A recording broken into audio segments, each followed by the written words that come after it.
reveals the secrets of the past, the present, and what may come to be.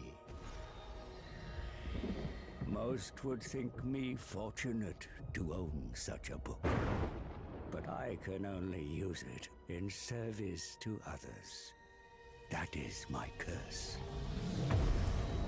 It wakes, tormenting me once more, feeding on the mysteries of this world, unraveling them into opportunity.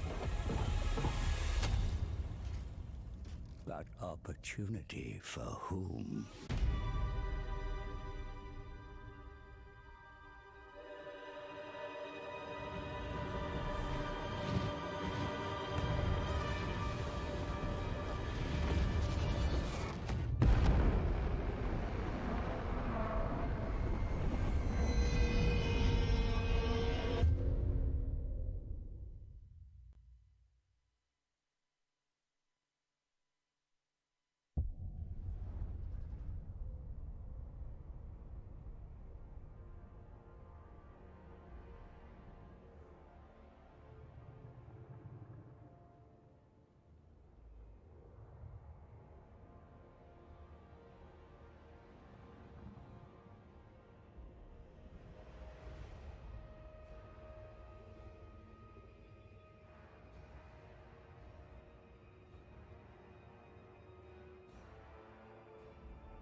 Hello, ladies and gentlemen. Welcome to the stream.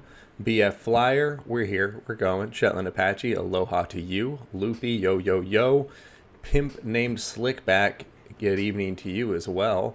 And I don't know how I did this, says Shetland Apache, but I made my rolling papers disappear. Even Dowie have access to Winds of Magic sometimes, I guess. Why you no talk to us, my son? Oh, I'm sorry. I'm here now. Didn't mean to leave you all alone. But good to see you all. Lindsay Schaefer, good to see you guys. Adius. How you doing? And yeah, welcome to the stream, everybody. And I'm sorry that your rolling papers disappeared. That's why you have to have more than one method to smoke that reefer. I'm doing well, man. Looking forward to watching some battles today. I decided that instead of throwing on my army blocker, I could just look at the battle map. So that's what we'll do.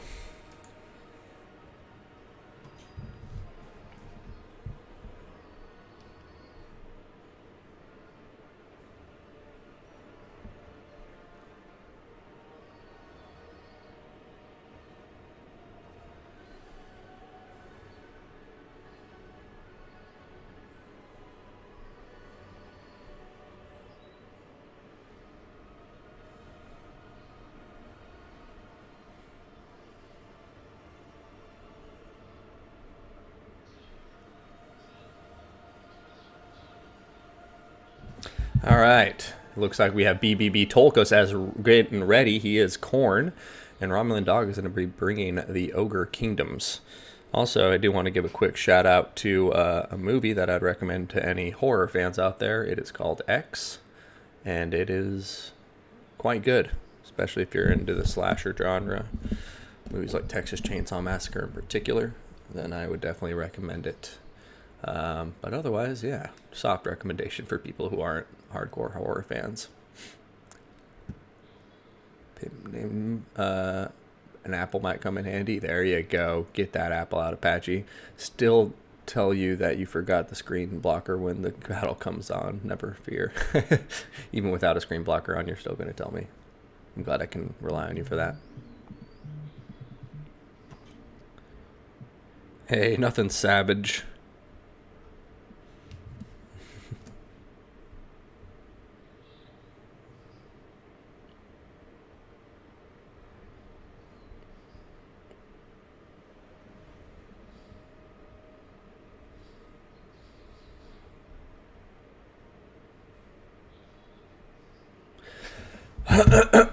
Excuse me. This matchup, I think, definitely Ogre Kingdom's favored, but I think Khorne has some good tools here. In particular, Chaos Warriors with Halberds and Fleshhounds, I think, are a very good combination of units. The Halberds are quite slow, obviously, so they do have a disadvantage there, and they can get shot up. But if you're patient, keep them in good formation, and support them with an ample supply of Fleshhounds, you'll be in a good spot. So, speaking of Halberds, we do have 4 of them. Single unit of Chaos Bond, an Exalted Bloodthirster, Chaos Cultist, 3 Chaos Warriors with Shields, 2 Fleshhounds, and a Warhound. And we, of course, got the Slaughtermaster Great Maw. We got a Harpoon Launcher Stonehorn, a couple of Maneaters, single Lead Belcher, and then 1 single Noblar Scrapper. Also going to have some Saber Tusk pack. Got 2 of them, make that 4 of them. We have the 2 Ogre Bulls here. We got 3 Noblars down here as the infantry cannon fodder. That Slaughtermaster, the Great Maw, is going to be bringing... Is the game crashing or what's happening?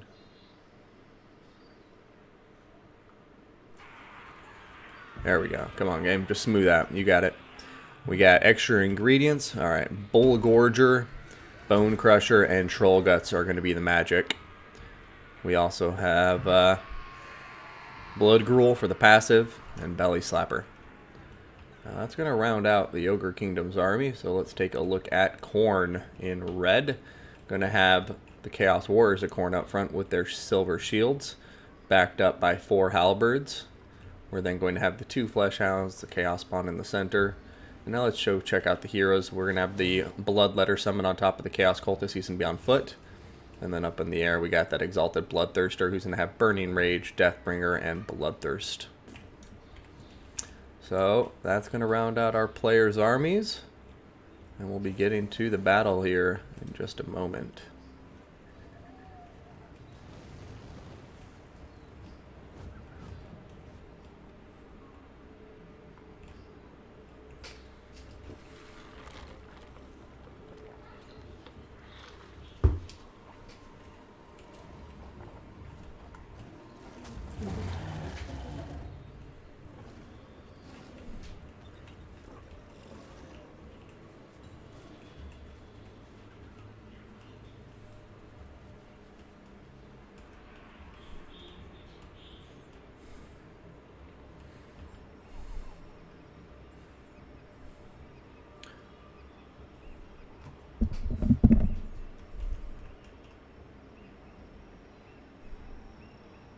Apache rooting for the ogre loss, so you're not rooting against Romulan, you're rooting against ogres. That's fair enough.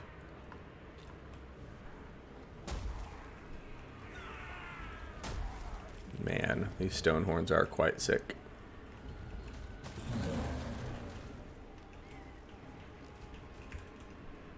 Scrap launcher is good, especially for the price point, and then it's not bad and as an anti-infantry chariot when it runs out of ammunition.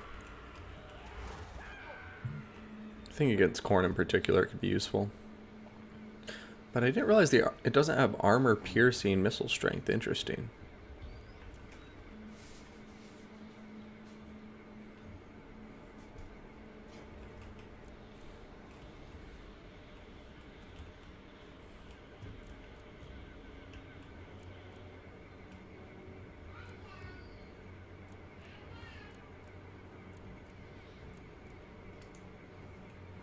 Man, this game is having some staggering. I can hear the timer clicking down. Alright. Scrap launcher. Selecting a target.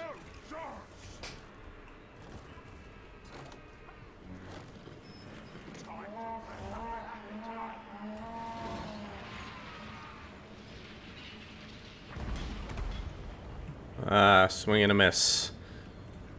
Did not realize it throws 3 projectiles at once. That seems to be something they're doing with these single shot ogre units. Iron Blaster, Nobbler Scrap Launcher.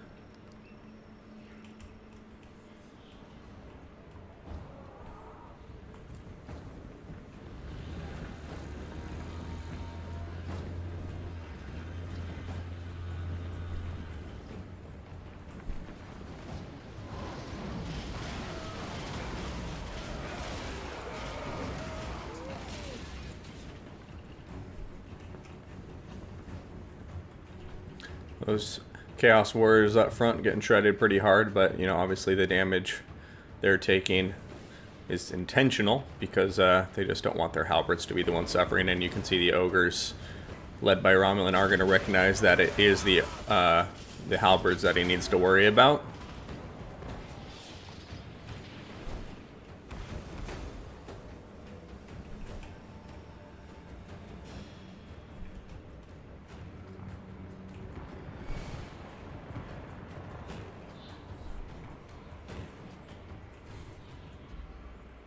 Alright, looks like Khorne may be coming into a pretty bad position here.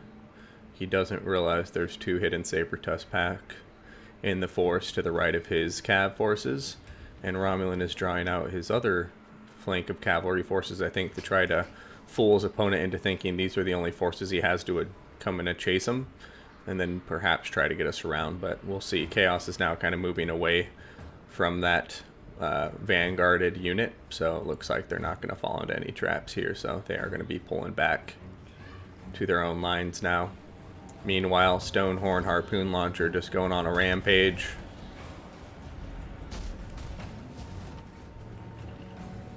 Very slow motion rampage. Over here, Saber-Tusk pack getting in on top of some of the Flesh Hounds. The Flesh Hound's ignoring them for now, but they will have to turn around and get in combat sooner rather than later.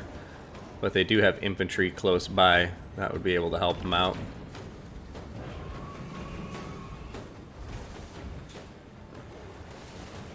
Harpoon Launcher has taken some significant damage there.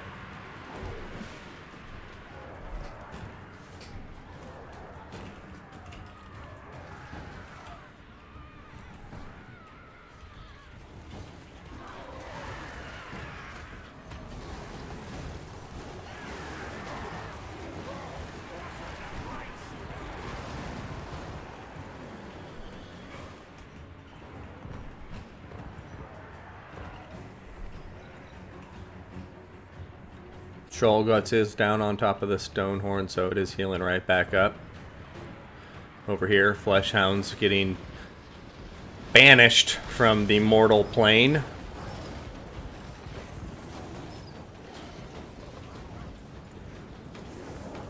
But over here, Warhound's now coming in to get on top of him. Going to cause one of the Saber-Tusk to immediately rampage. And now we have Khorne infantry coming in to support with their heavy armor. Ogre Bulls are coming in. They have good weapon strength, but not much armor piercing, so we'll see how they fare here.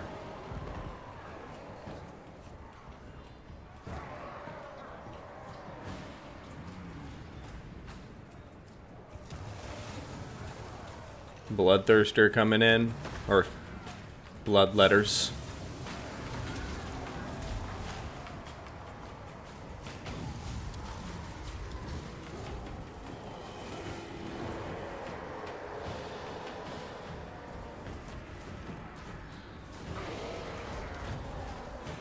Cultists not feeling too hot.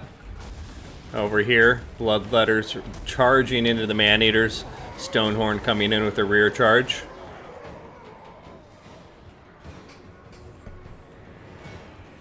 Chaos Spawn have been able to pin the Gnoblar Scrap Launcher in place. And the Khorne Spawn are very high weapon strength, 190. So nothing to scoff at, to be sure.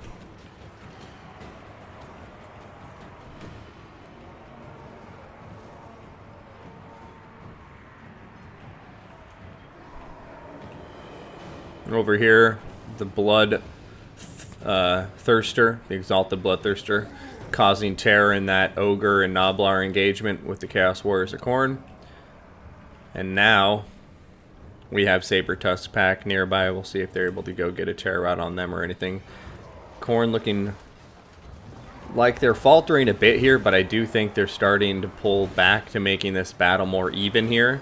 Especially as we see them dragging down so many of these important units. I would like to see something peeled off to chase this Gnoblar Scrap Launcher. Perhaps, well, the Cultist of Khorne is on foot, so never mind that. But yeah, I definitely want to see something keep that Scrap Launcher off the field, because it has a ton of ammunition left. Oh, Lead Belchers unloading on top of those Halberds. Got these Chaos Warriors charging at him, trying to chase him off. Balance of power still quite in favor of the Ogre Kingdoms right here. Still have the Man-Eaters very high in ammunition. No slouches in combat, to be sure. Bloodthirster doesn't need to be in this engagement. He needs to fly over here to the other side and help out. The Halberds and other infantry units, it looks like he's getting that memo. He's actually, he's in a dangerous spot. He's coming for the Lead Belchers. I don't know, actually. It might be the right call. Only one Man-Eater unit is nearby to support the Lead Belchers. Exalted Bloodthirster's going to get on top of him right now. And we'll see how he does. Ooh, Cat of Nines and all these fools. Chaos Warriors are coming in. Those Lead Belchers are going down quick. Over here, this isolated unit of Khorne Warriors getting eliminated. Over here, Halberds coming towards the Man-Eaters. And it looks like Khorne may be able to regroup here. We'll see if they're successful in that. I do see that the Exalted Bloodthirster is going to successfully terror out the Lead Belchers, so that's a big win for Khorne right now. But not to beat a dead horse, would like to see something, the Chaos Spawn something, come over here and start chasing that Gnoblar Scrap Launcher, because it's actually going to be super, super useful. Its ammunition is going to be painful to deal with, case in point. And then at the late game, it is a Chariot, which is, you know, what is needed to deal with this Khorne army at the moment. Exalted Bloodthirster coming into combat, hitting that Slaughtermaster, or that Butcher, I should say. No, it is a Slaughtermaster, and now going after the Man-Eaters too. Halberds are in this engagement, a relatively healthy unit, and there's other ones coming up behind to support. Got the Harpoon Launcher Stonehorn coming in to charge the Exalted Bloodthirster. Exalted Bloodthirster is getting low on health now.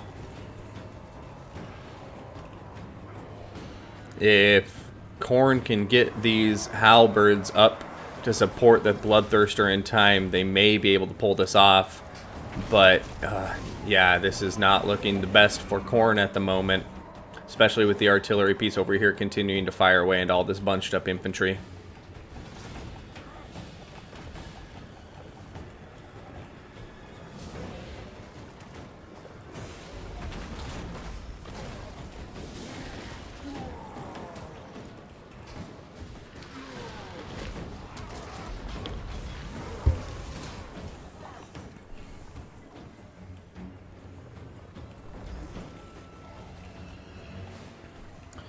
Yeah, it looks like it's going to be too little too late. Ogre Kingdom's going to be coming ahead, but a very nice fight from BBB Tolkas with Khorne.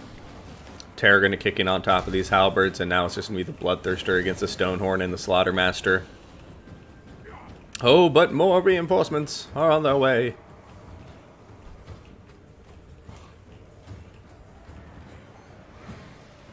Oh, halberds regrouping. Massacre going down. I almost want to see the Bloodthirster get out of here for a second, but I don't know. Khorne sending in a lot of reinforcements right now, including the unbreakable spawn of Khorne. Another Troll Gut's going to be oh no, Bull Gorger going down on top of the Stonehorn. Terror kicking in, and yeah, army loss is going down, so very nice game to both players there.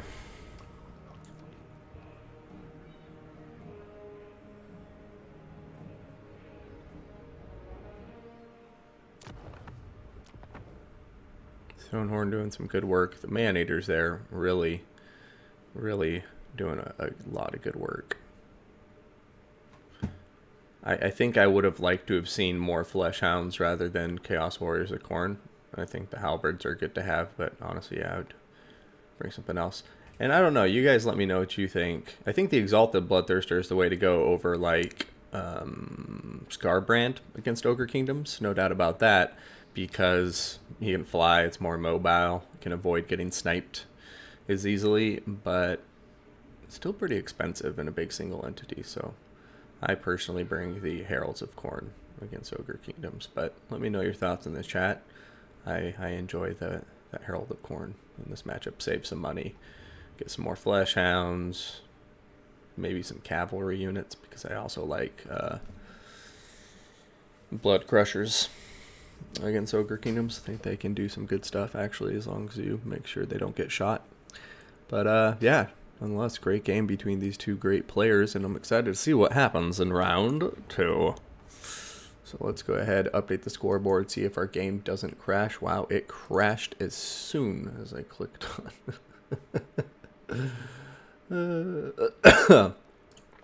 Too much to hope for.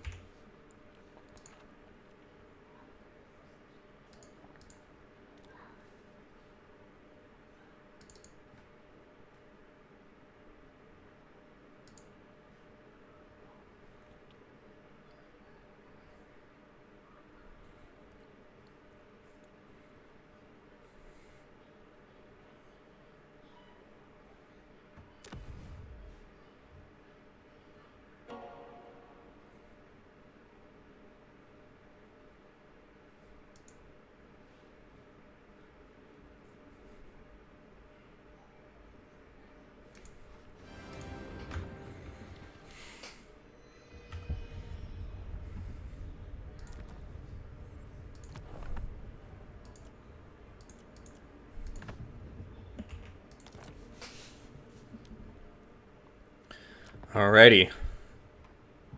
I'm not going to click out of the battle screen. Good luck, have fun to our two players.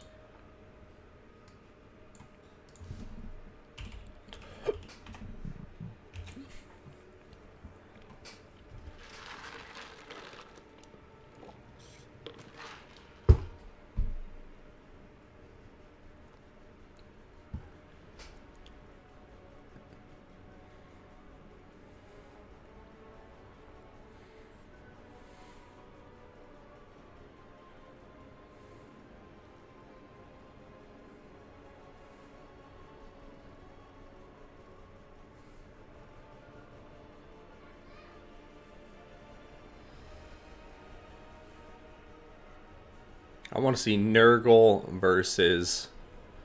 I was going to say Cathay, but that's not going to be a fun match to watch. Let's see some Nurgle versus Slaanesh.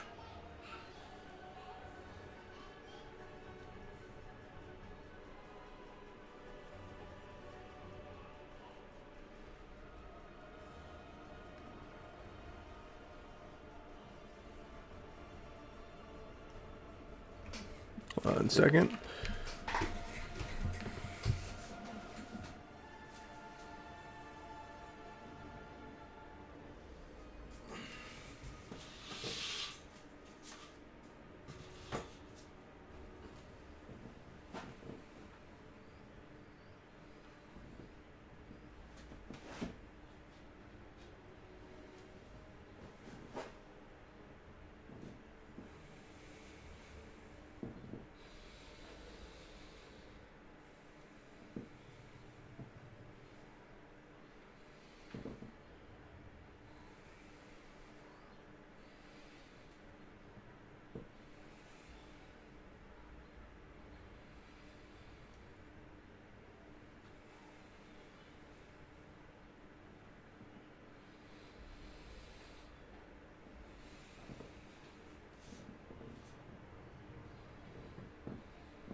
Well, how does Kislev versus Grand Cathay sound to you, Shetland Apache? Will that please you?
I like both, but good to go for Cathay.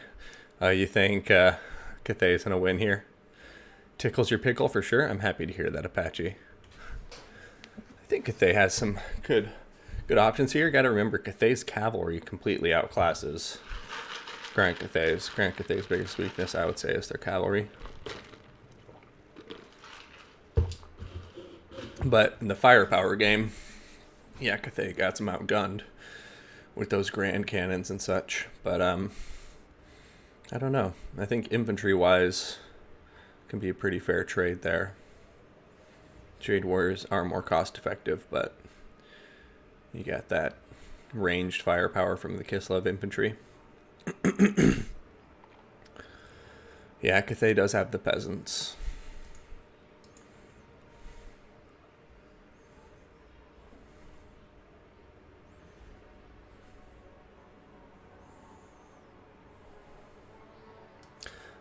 But I do think peasants, versus regular Kossars or armored Kossars, Kislev has things to deal with the peasants. I don't think the peasants are as difficult to deal with for them as it is for, let's say, I don't know, Slaanesh. seems to me like a faction where peasants are super useful because, yeah, Slaanesh can destroy them, but they have no ranged units to shoot down peasants or anything. So you can just be blowing up lightly armored Slaanesh units while they're trying to chew through a ton of HP on a peasant. What map? I don't know. Maybe this one. Let me check the map pool. Yeah, it is this map.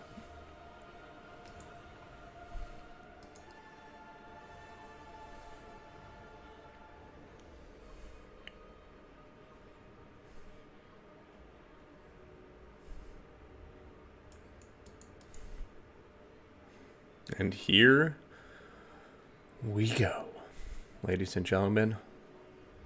Round 2 between Romulan Dog and BBB Tolkas.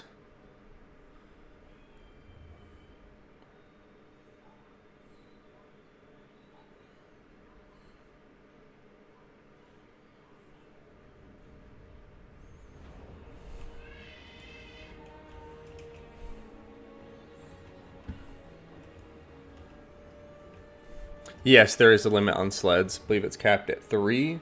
Although...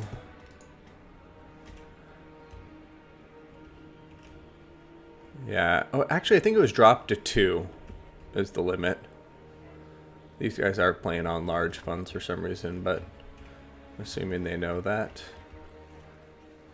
So, for Kislev, we have 2 of the light war sleds. Rasputin and an Ice Witch. We'll come back to them in a moment. We're going to have 4 armored Khazars, as well as a Khazar with spears. We are then going to have 3 Zargard, very elite shielded melee infantry, 4 Kossovite dervishes, and then for the Ice Witch and Rasputin, Frost Maiden is going to have Glacial Blast and Heart of Winter. And Rasputin, aka Kostaltin, is going to have Tor's Battle Hymn and Salyak's Lullaby. So, that's going to round out the Kislev army, taking a look now at Grand Cathay. Going to have a Grand Cannon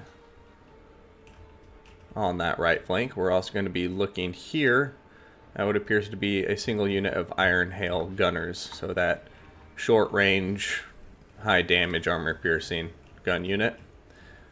We're then going to have 4 of their famous peasant long spearmen, 3 Jade Warriors, got 2 Jade Warrior crossbowmen, and then we're also going to be looking at a Sky Junk unit.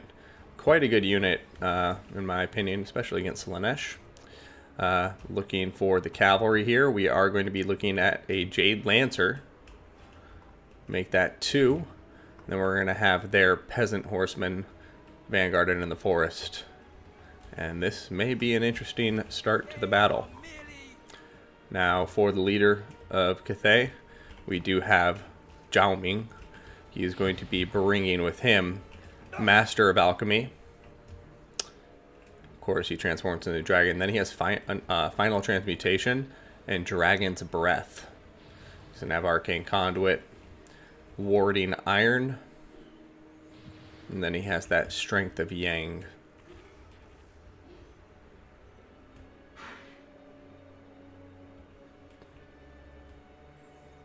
Metal Shifting on top of him as well.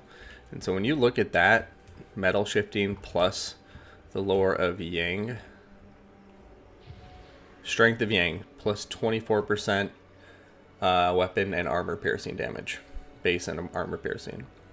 And then you get plus 12%. So that's 36% in the AoE around him. 13 seconds.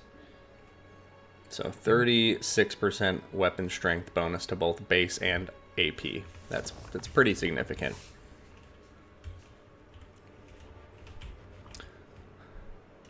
Phoenix Guard, F tier, Swordmasters, F, etc. Only Spearmen get a C. Yeah, the cavalry is not good without that.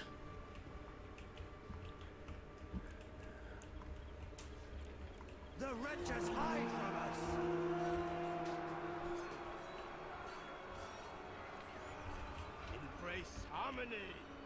Fight in unison. Chase fear from your mind. All right, so Kislev dervishes and peasant horsemen can immediately start out in combat. I'm going to see them look like they got a charge order, so won that. And it doesn't look like Romulan Dog is really picking up on what's happening over here on the far left flank just yet. And we are going to see the forces of Kislev send out more reinforcements, or he may be trying to lure them in to a worse engagement, considering he does have some Jade Lancers and Zhao Ming, the Iron Dragon, hidden over there.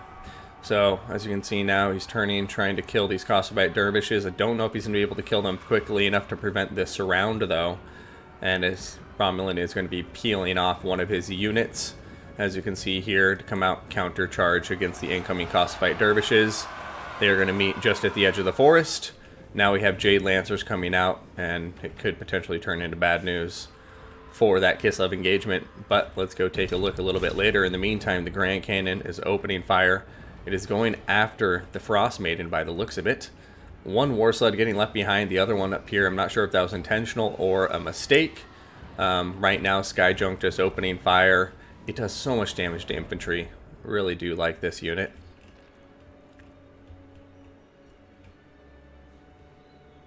Zhao Ming turning into a dragon. Over here, yeah, actually it's going to go to Kislev. Kislev destroyed both of the peasant horsemen, and now the Jade Lancers are coming in. Looks like they're beating these dervishes quite hard. I thought we were going to see them coming in for 2 rear attacks with a flank, but I think if that is the plan, they're taking too long to go around the flanks to crush these Jade Lancers. But looks like I may be eating my words here, as we do see them coming in, and the Kislev dervishes going to go unbreakable for a minute because of that faction ability, which I know some people don't seem underwhelmed by it, but I think it's a really cool faction ability, just giving them that unbreakable trait for a temporary time right before they completely rout. Jade Lancer still winning slightly, but we'll see what happens from here. Over here, going to seeing Zhao Ming going in hard after the light war sleds. One of them already pretty much destroyed completely. Only one model left on top of it. I'm sure we can thank the Great Cannon for that. Over here, Kostalton, the Ice Maiden, and the light war sleds all going to be fighting against Zhao Ming. Looks like he... Oh, throwing down the Dragon Breath on top of these Kossars with spears to do some nice damage. And right now, very, very even match, to be sure. Over here, Jade Lancers still winning slightly. Combat even for the dervishes, so it looks like the Jade Lancers are just going to be able to outclass the dervishes. I think if that other unit of dervishes would have turned around, they could have won and defeated the Jade Lancers, but you can see they've been deployed over here to assist with the battle against Zhao Ming.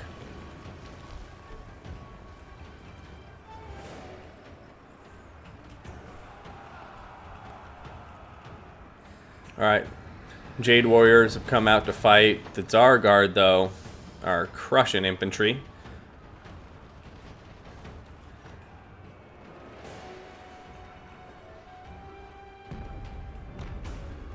Great Cannons just continuing to fire uninterrupted, which is a really big problem. Over here, the light war sleds going to Unbreakable very quickly. But these Grand Cannons just not going to stop firing. Just sitting up here on this nice little elevated perch, firing down on top of the Kislev forces at their leisure. And there's really no pressure on the back line here against Grand Cathay.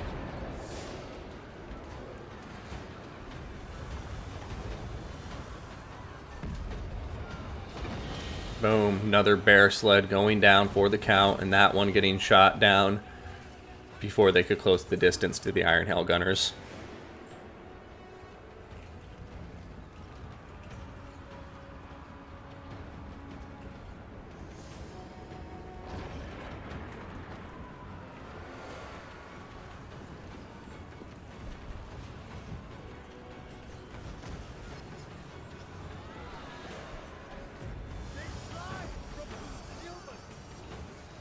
Alright, Kostalton looking like he's getting a little bit desperate, diving into the middle of a ton of spearmen. It does look like Heart of Winter is going to be cast down there, maybe? Or am I mistaking what I'm seeing? That right there actually might be Heart of Winter.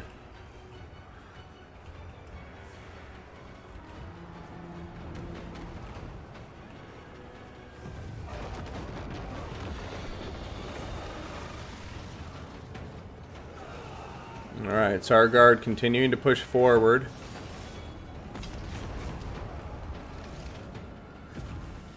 But are going to be able to push forward quickly enough. Skyjunk almost out of ammunition, but it has definitely gotten a lot of value, I'd have to imagine, just shooting for this whole battle. Only 24 kills, but we'll see in the post-battle screen what kind of damage they did, because the Zargard here hasn't been taking damage from their infantry engagements, that's for damn sure. Over here, going to be seeing the Heart of Winter going down on top of all of these Cathay units.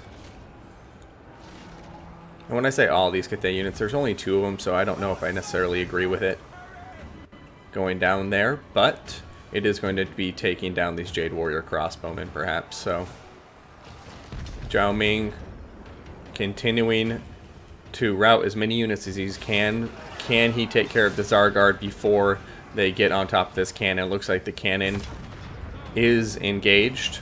Zhao Ming is now getting attacked by Kostalton. Excuse me. Excuse me again.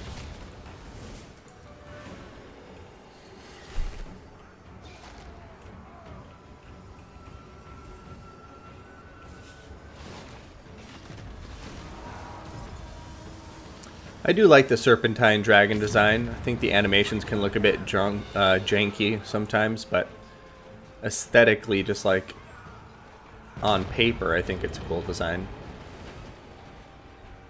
Kind of like they're swimming through the air. But very never-ending story, to be sure. Over here, Kostalton is chasing Zhao Ming up into the air. He's running away. Grand Cannon is still firing, though. But as we can see, it does look like the infantry battles are going to Kislev. Slowly but surely. No wings, dude. I know, but that's the idea. Is like they aren't like actually flying because of, I don't know, what I would say is wings are the laws of physics as we know them. They're magical dragons. They're like swimming through the air. Anti-gravity. Over here, final transmutation upgraded is going down on top of Kostalton. Does do a good amount of damage. It does more damage when there's other units in the AoE, but as you can see, Kostalton taking a ton of damage. He can heal though, so we'll see what happens. Right now, going to be seeing him go in for a charge.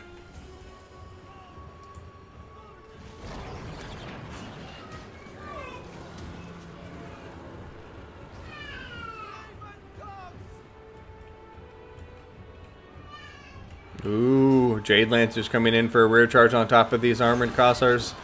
Doing some very nice damage.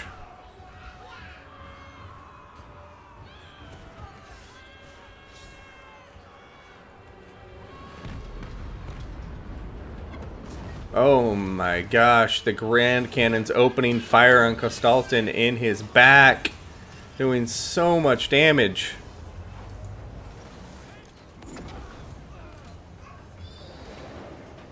The Grand Cannons are about to fire again.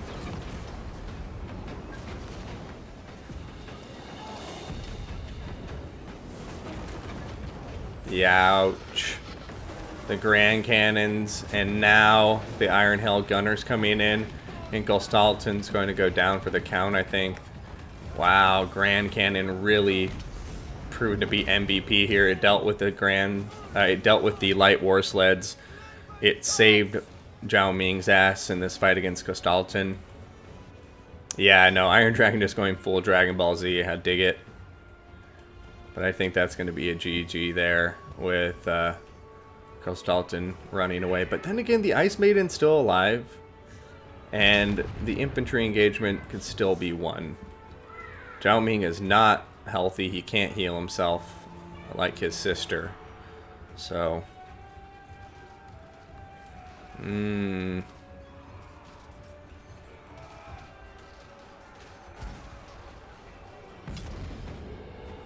Sky Junk. Not sure if he's used all of his bombs yet. I wish we could see.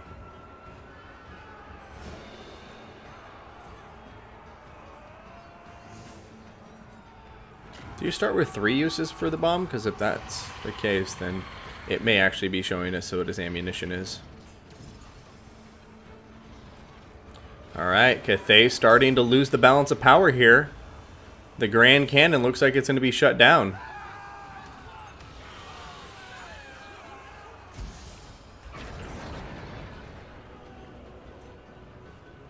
That can't discount Cathay just yet.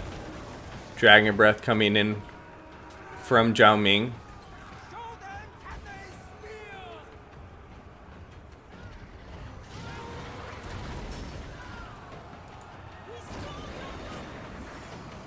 Ah, sweet. It does show you how many bombs he's used, because now he's down to 1 use. That is cool. Kislev came back? He's exhausted. He's at 591 HP. Saliak's a lullaby. He can start healing himself a bit, but he's going to take a huge hit from Zhao Ming. But Zhao Ming is now taking big hits, too. Oh my god. Zhao Ming is 127 HP. Kislev 780. Zhao Ming is going down for the count, ladies and gentlemen. And that is going to be a narrow victory for Kislev. I was wrong, and I love being proved wrong. It's awesome.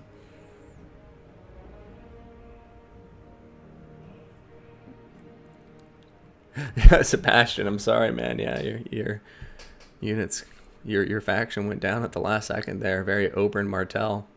That wasn't unexpected, and Kislev just came back there at the end, and, you know, it was so close, but it was really the infantry there and the Ice Witch that kept it together for Kislev in the end. The light war sleds got knocked out. Kislev did some really good work, but he got knocked down to like nothing. I thought he was dead. I thought the cannons had to have finished him off. I wasn't even paying attention. But he came back with that little lullaby, healed himself up enough to come in and smack Zhao Ming back into his place and just support the Zarguard as they slowly but surely chewed through all the Cathayan infantry. That was a great battle. Both of these games super, super close, so well played to both players. Let's go ahead and update that scoreboard. Show it is now 1-1. And we'll get back to it.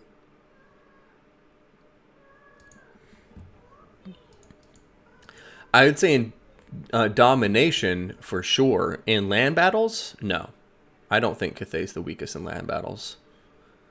If I'm honest, I would say the weakest in land battles would be Nurgle, in my opinion. Let me know if you disagree, but I think in land battles, Cathay is a strong faction. Romulan described them to me as dwarfs with a dragon, and not the best cavalry, so that kind of fits dwarfs anyways. But yeah, like Cathay in land battles, I think is very viable. They can bring very big armies, lots of peasants, really great range units, and the Grand Cannons are awesome. 1 unit here, look at that 18k value. And then their lords are strong, like the Dragon Lords are both great. And so are their generic, I forget what they're called, the Dragon Blooded Lords or something. Yeah, I know, I heard about the patches coming out, and I'm excited. Way more than Dowie. High Elves, they don't have chariots or single entity flyers besides 2 lords, though. You know, like, I'm trying to think. They got great Longbow Riders.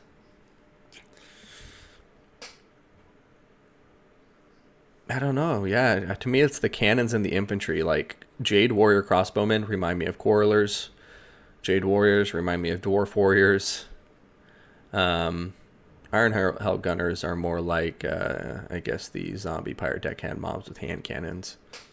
Peasant Long Spearmen are really unlike anything, so that's a unit. Are unlike Dowie or High Elves. That's more like a Empire Spearman unit.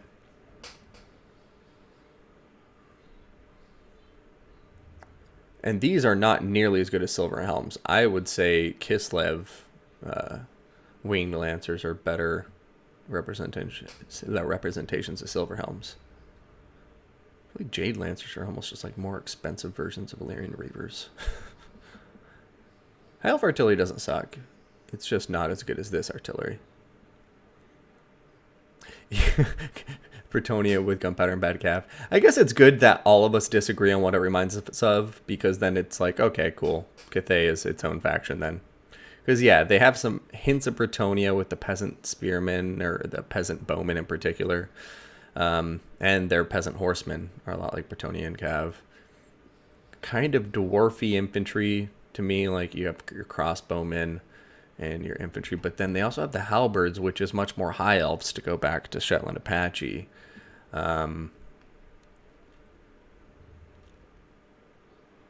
They have Empire artillery. You have the cannon and the Hellstorm rocket battery, basically. The Sky Junk, the balloons are not like any other factions. Told how to go? Okay. Well, GG, well played to both of you guys. Sorry that he couldn't finish it out, but I do understand.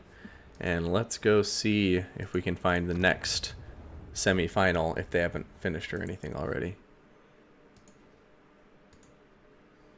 Oh my god. Oh yeah, that was really surprising. Everybody was very surprised at Romulan. Go back and watch the replay sometime. Everybody in the chat was a bit surprised that he's able to come back.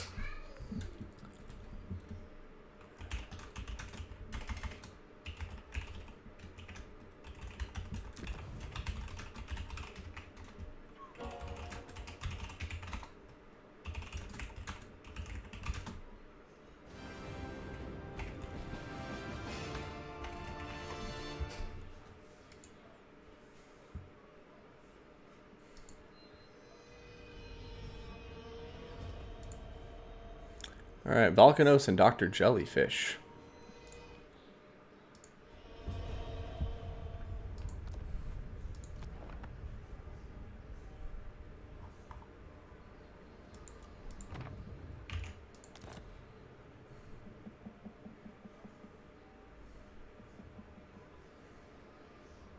Yeah, I think Britonia will be good in domination mode because, yeah, peasant spam, but with really good cavalry supporting them.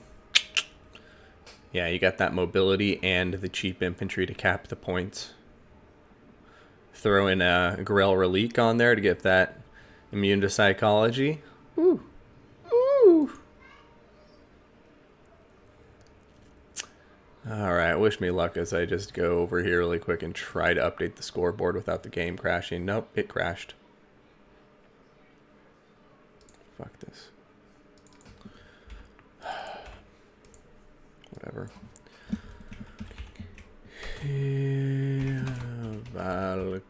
Volcanos. And then our red player, we got ourselves Son of the Mountain.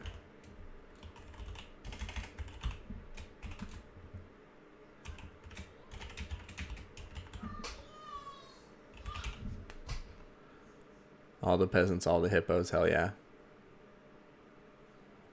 I love Hippogriff Knights. Tree, oh man, the tree buckets will be great. Alright, let me close that game again just real quick because fucking Warhammer 3 is not optimized for shit. I really, yeah, it's so stupid that I have to deal with this.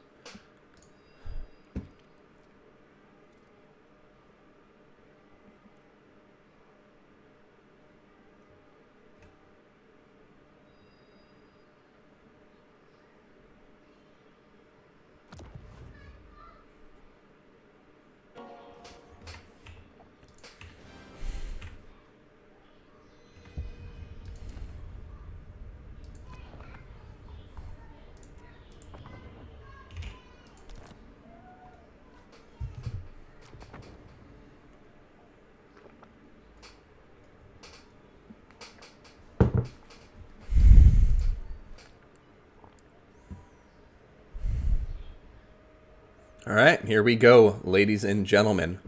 The battle begins.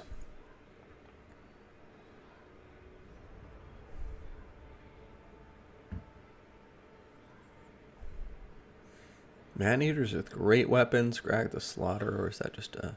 Yeah, just Scrag the Slaughter. Iron Blaster, 2 Gorgers, 2 Saber-Tusk Pack, a couple Nobblar Trappers, and 4 Nobblars.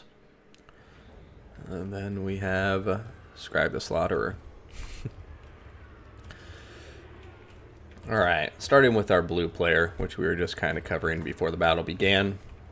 So we'll focus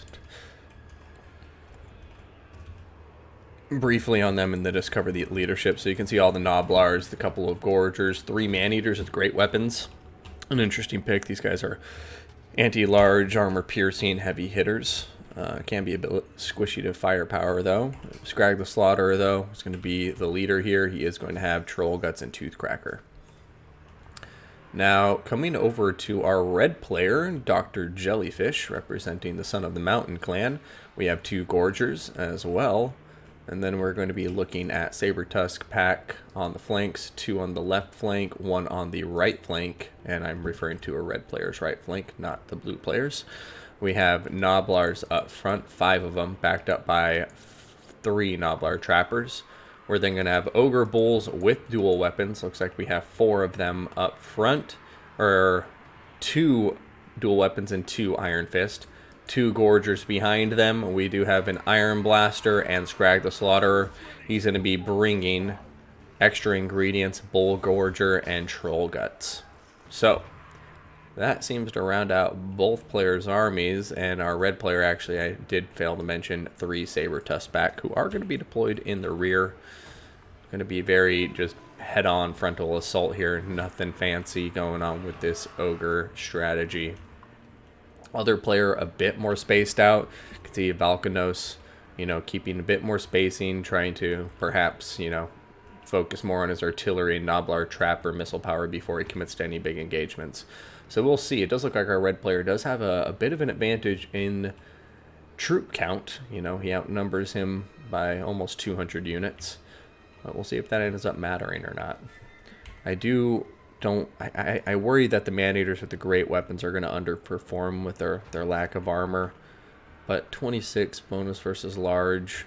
Everything in this army is a large unit besides the Nobblar, so they can get some good damage. I just worry it will be an overspend. But there are 3 of them.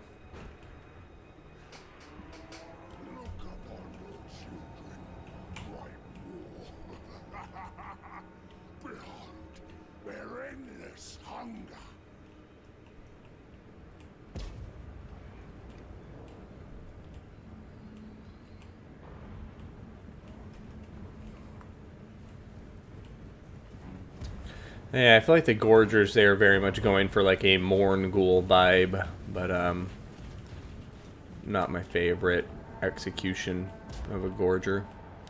Over here, Iron Blaster just firing away. Looks like trying to chip away at the Ogre infantry.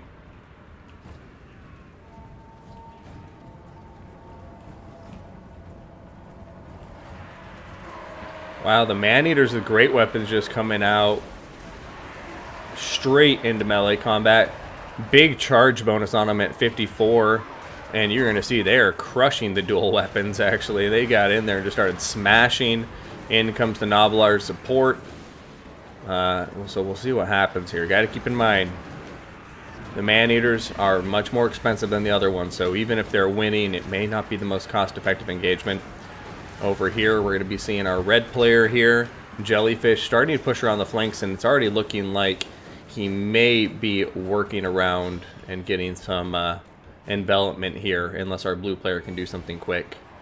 Over here, going to be seeing the Man-Eaters with great weapons smashing through the Nobblars and the Ogres with dual weapons. Saber-Tusk Pack going to be running away too now, as some blue Saber-Tusk Pack coming to their rear, but now the Gorgers are coming in, and it looks like the right flank may be going to our blue player, Valkanos, while the right flank of Dr. Jellyfish is going to himself, so our players kind of pushing each other in a counterclockwise formation.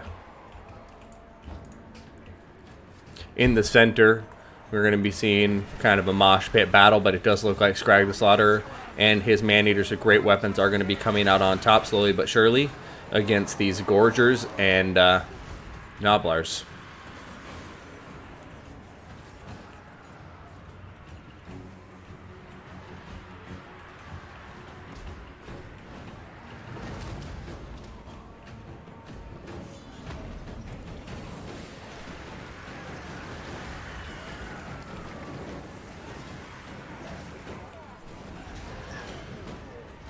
Alright, Gorgers getting smashed down by the Man-Eaters. I have to say, Man-Eaters are just taking units to task here. Over here, tattered as hell, but still smashing some Ogre Bulls.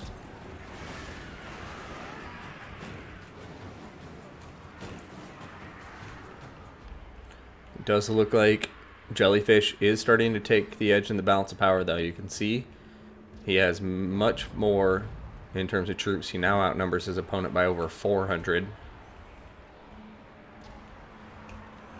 And it just looks like Valkanos here is running out of meat in his army. I'd like to see them start to try and regroup here.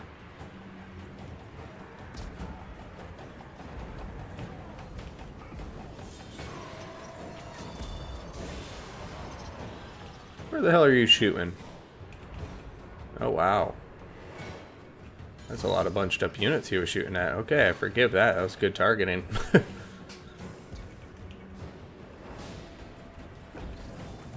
Alright, looks like Dr. Jellyfish going to take that victory in the Ogre Kingdom mirror match. Very nice game to both players, but yeah, the super expensive Man-Eaters, as cool as they are, and as much as they did win their engagements, I just go back to what I was saying. Like, these guys are 650 apiece. These guys are 1400 apiece. So, yeah, you're getting, you know, more than 2 to 1 in terms of, you know, unit per cost. So I think you're gonna just, you know, get a lot better return on value with the numbers and the extra ogres, because 2 regular ogre bulls with dual weapons will beat a Man-Eater, even if one of them will get shredded by it. Do the trappers get? Let's see the trapper value. 527, 541, 181 here. 358, 348, 554. So they across the board got some decent value on both sides.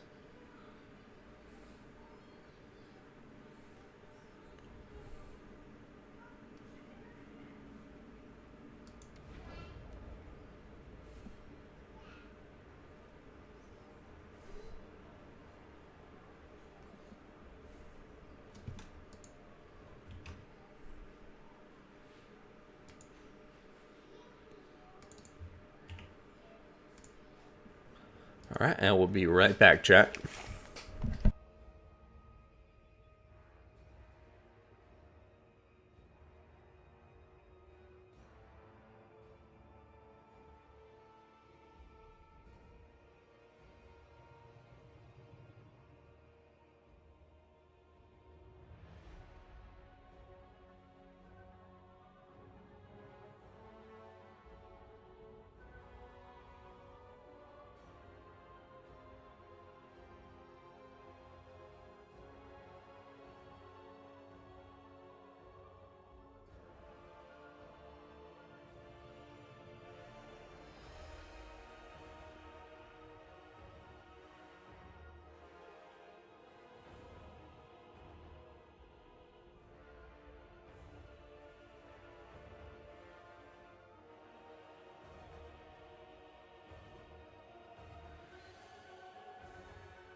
We got Tzeentch versus Kislev coming at you right now.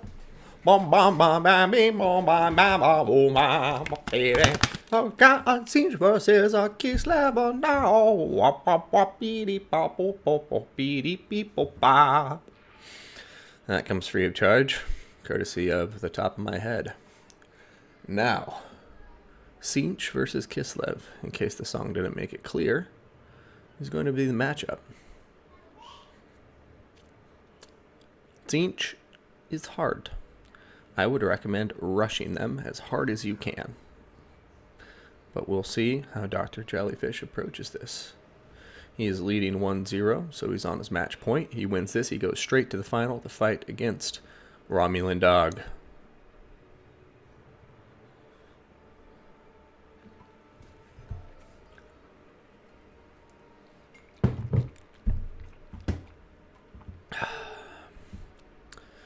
Alright, Herald of Tzeentch, Cultist of Tzeentch, 4 Forsaken, 3 Pink Horrors of Tzeentch, 3 Screamers, and 5 Blue Horrors of Tzeentch. Got 3 Tsar Guard, 3 Light War Sleds, 3 Armored Kossars, 3 Kossars with Spears, and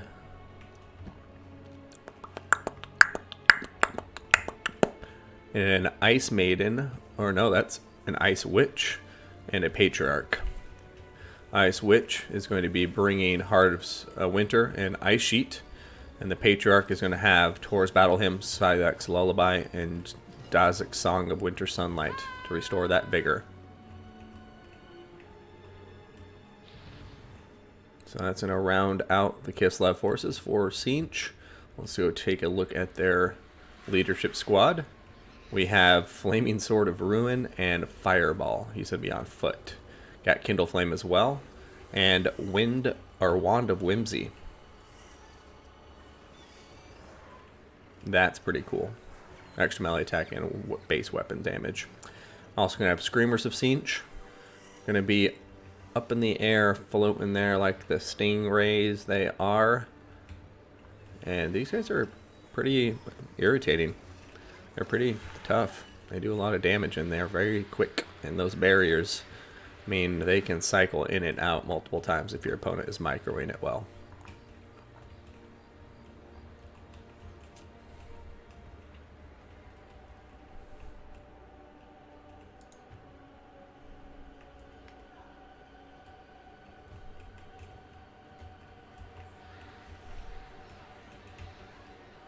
I didn't cover what the Herald of Tzeentch had.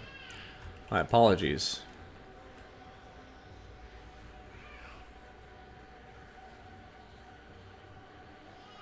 Their last battle... Ah, no. Dr. Jellyfish got dropped.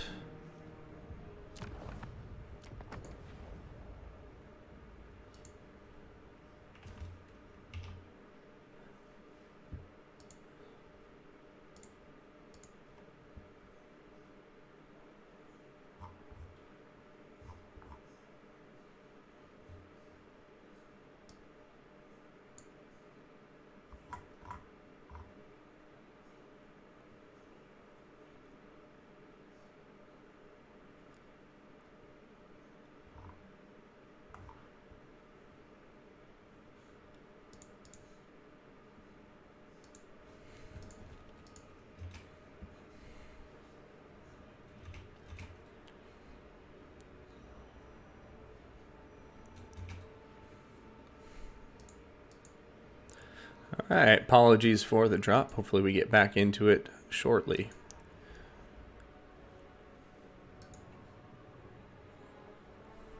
Alright, Dr. Jellyfish is back and readied up. Volcanos.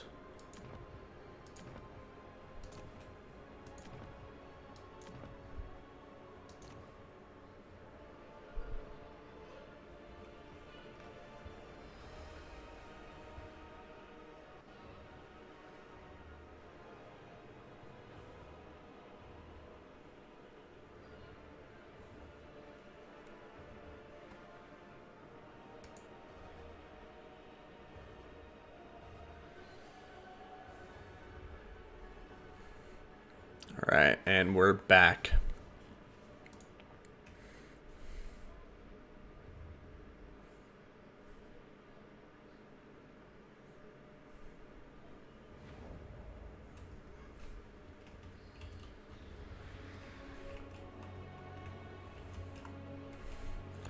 Alright.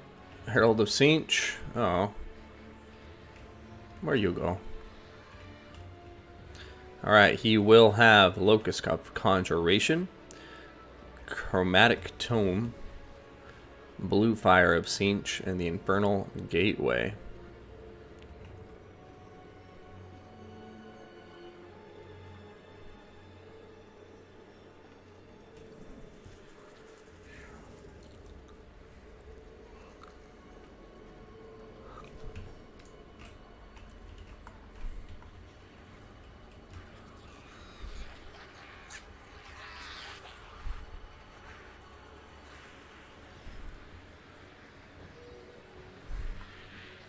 Oh no, they're drowning. They're trying to jump up for air.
No, they have not. Actual Shy have not announced when Immortal Empires will be going live with all the other factions. Alright, Blue Fires of Tzeentch coming in here on top of the bear sleds. They're going to be pulling back now, retreating through their infantry line. Screamers of Tzeentch coming in on top of them, and we're going to be seeing the Patriarch and the Ice Witch coming out here on top of the Forsaken, but a lot of focus fire going in on top of that Ice Witch right now.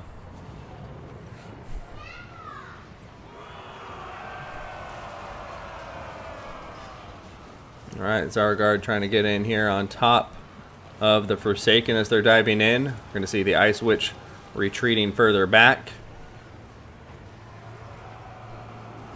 Now we're going to be seeing these Forsaken isolated and charged by the Light War sleds while the Zargard turn their attention to pushing further forward.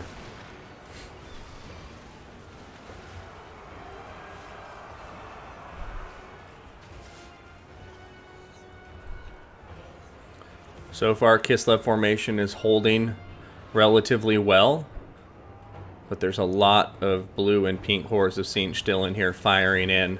War sleds are now pushing out, going after the pink hordes and the other units in the back line, trying to keep them distracted and keep their attention, you know, kind of diverted so they can't focus fire anyone. We will see if it works out for them. Right now they are bunched up, and we will see that Herald of Tzeentch does have that big old AoE damage spell. So I'm going to keep an eye out to see if that comes down. But in the meantime, here come the Screamers of Tzeentch coming to counter those chariots, diving into melee with them.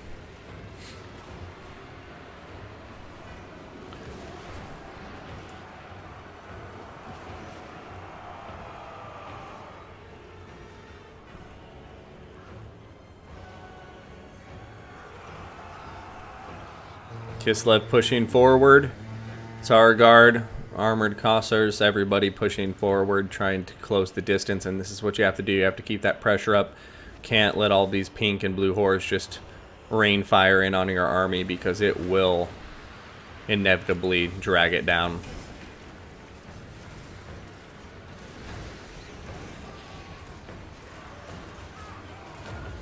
Silver Shields with the 55% block chance going to be helping a lot here. Bear sleds pushing forward. Here comes that big damage AoE spell on top of the Zargard here. One Screamer getting banished.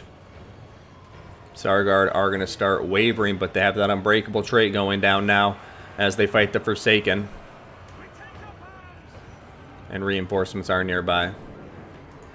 Kislev starting to look stronger here. Can Tzeentch start bringing it back in their direction? Oh, here it comes. Nice blue fire of Tzeentch going right down the row of Sargar soldiers.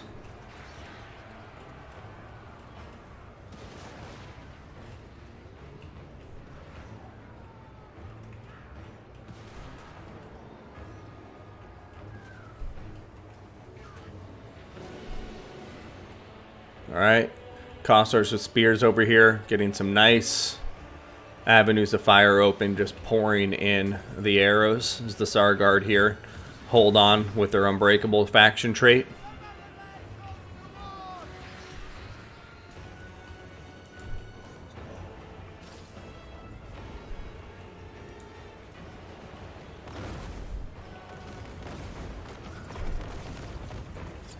Alright, Kislev doing a good job of kind of avoiding those big AoE damage spells so far.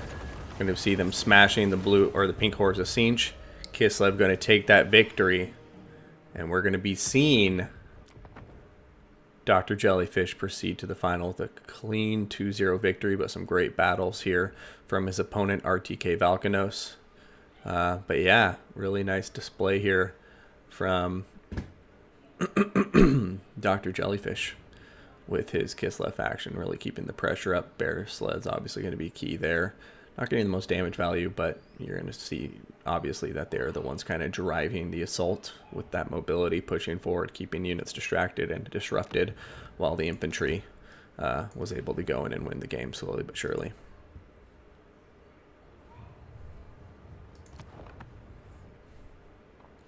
All right, so there we have it, chat. Just going to take care of one thing. And then we need to go find the other battle. But let's actually make it 0-0 real quick and update that scoreboard.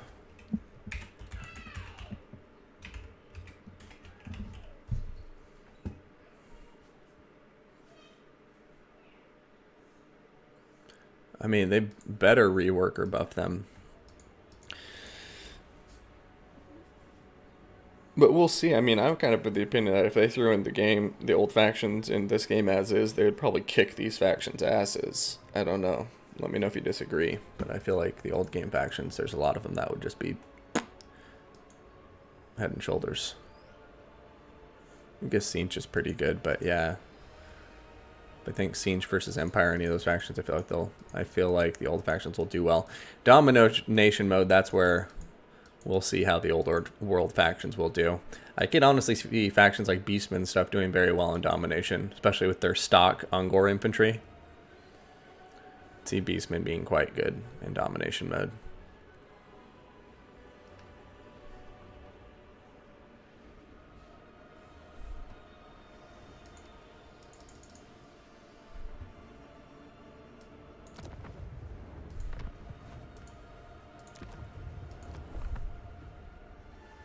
Yeah, you can't... I won't say it's like completely dead, because technically you could still kite in Domination like people do it with chariot rifles or, you know, iron blasters in particular. And I think once like Wood Elves and stuff are in the game, like Way Watchers and them could for sure still use their snipe potential in a Domination mode. You know, lure somebody onto a point with an engagement they think they can win, and then boom, unload a couple Way Watcher volleys into them. But yeah, kite in terms of like running around the map wherever you want is definitely dead. It's going to be much more strategic, since there's, like, if you're kiting, you're going to still have to be contesting control points.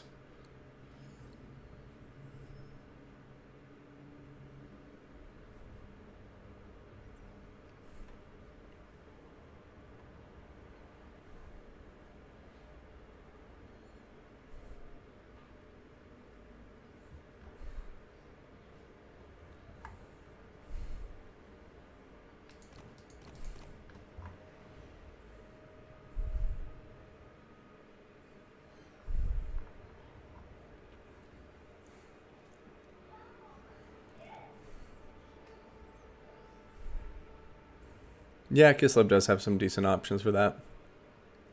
Yeah, I still like land battles more, but I'm still going to keep playing domination battles. No doubt, we'll keep mixing them up. There is for sure pros and cons to both.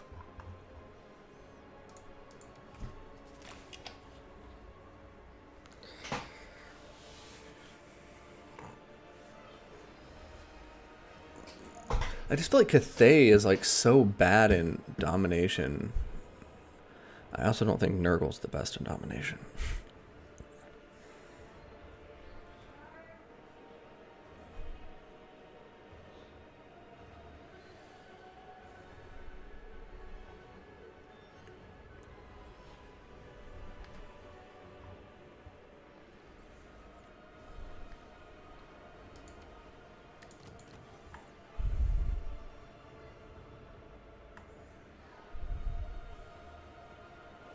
Yeah, definitely still have some polishing up and things to add for these rosters.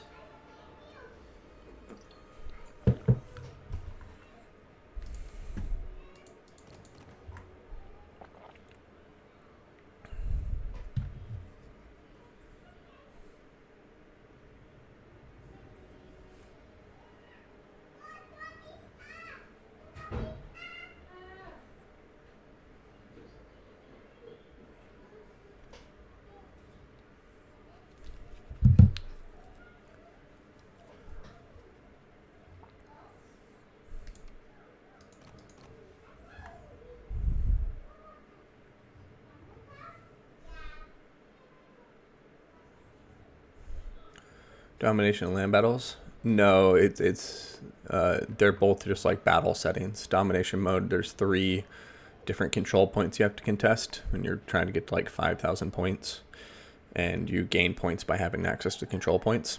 And then land battles is you just both come in with your, and in the domination mode too, keep in mind there's like the initial army and then the reinforcements you order in. In a land battle, you just build your army, and both of your opponents, like the 2 opponents' armies, come out all at once, and there's no control points. You just kill each other, and whoever kills the other person's army wins.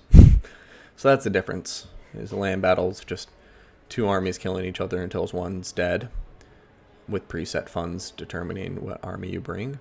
And then domination is you're contesting control points like King of the Hill almost.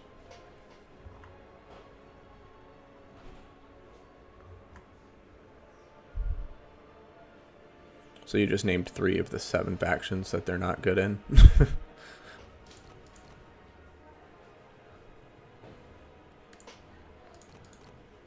mean, I kind of think the win rates speak for themselves for Cathay, right? Isn't it like 30% or 36% or something? Or is it in the 20s? I can't remember.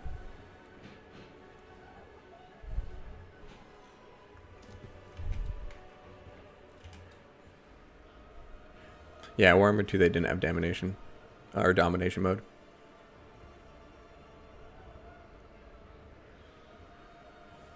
Can you make domination mode into land battle?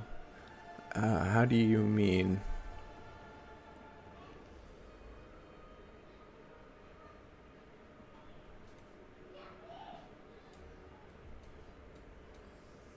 %. All right, thanks, Cyrus. Yeah, but I think you can't simply chalk it up to that, though, can you? Like, I think there is just fundamental design elements to Cathay that makes them weaker in domination, especially the yin and yang component does not translate well to domination mode.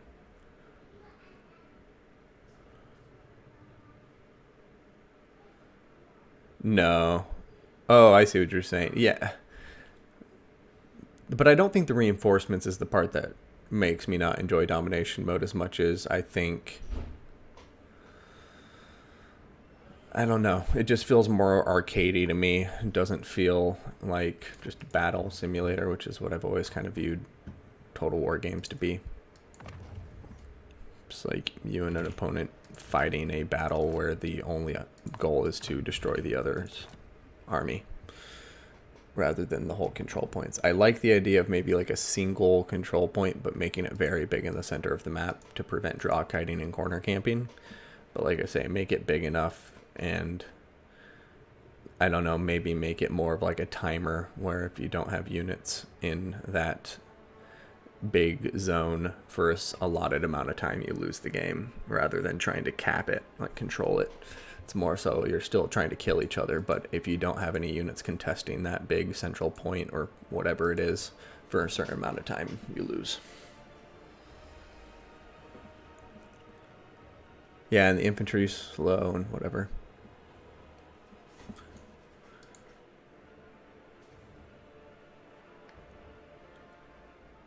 Double Sentinel, yeah. Domination would be bad.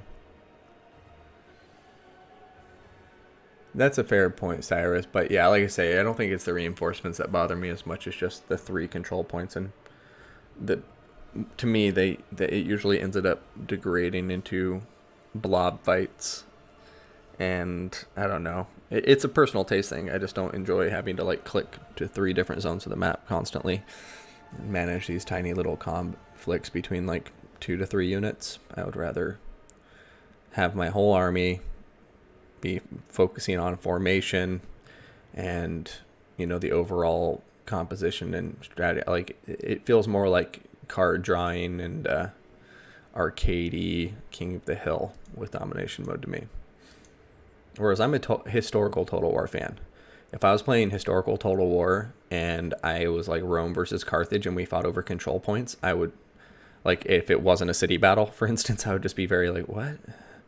Why am I rushing my legionnaires into this little box to accumulate points? And so I get it. Warhammer isn't necessarily a historical game. Well, it definitely isn't. But I still think Total War works strongest when it's focusing on just kind of like a grounded battle setting. And I don't know. Tabletop Warhammer does have control points too. So maybe I'm stupid. I mean, I'm definitely a bit stupid, but what you gonna do?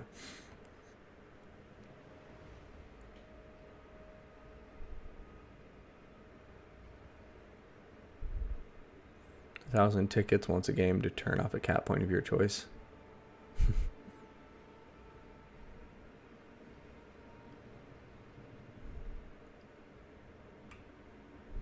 Yeah, I don't like how the reinforcements, you can just keep bringing it back. Like your lord is back.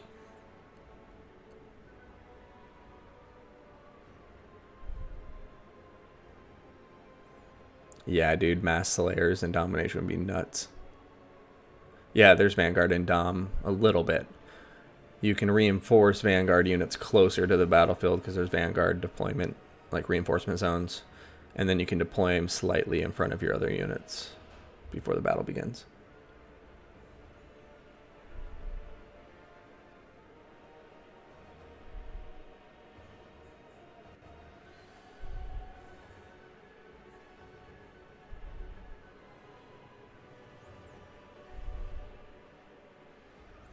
Nurgle versus Chaos, or he can't be Nurgle. He can't be Warriors of Chaos. So we'll see. Or Demons of Chaos. I mean, that would just be ridiculous.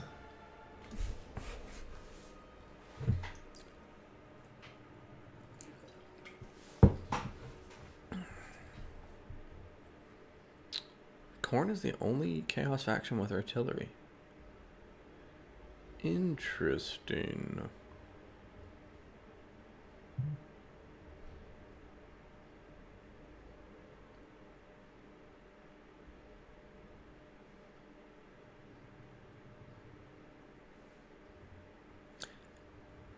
So they don't get access to Warhounds. Interesting. They do get Flesh Hounds. They don't get access to... So do they not get access to any of like the non-demonic units? Interesting.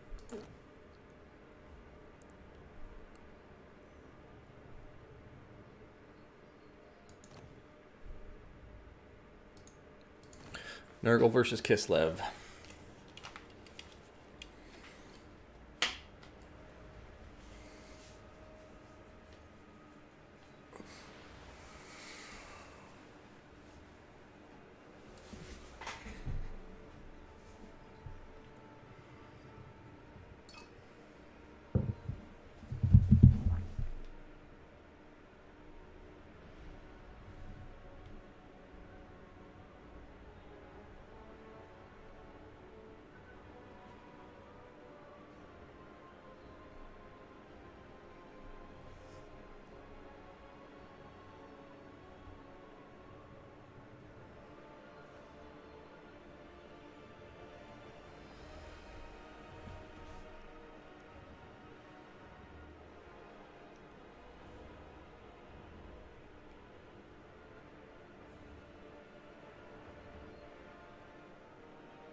Oh, wait.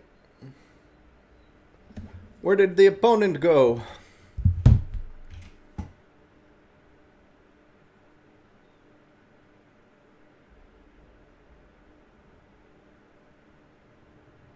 Oh, his game crashed. That's really unexpected. I can't believe his game crashed.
Ogre Kingdoms versus Kislev. At long last, we are getting to it.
All right, people.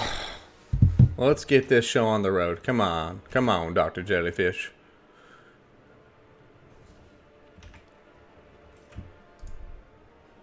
And there's no in-game chat, which I love. I love it so much. Who needs in-game chat?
Is Dr. Jellyfish dead? I think he might have died. Go check the Discord.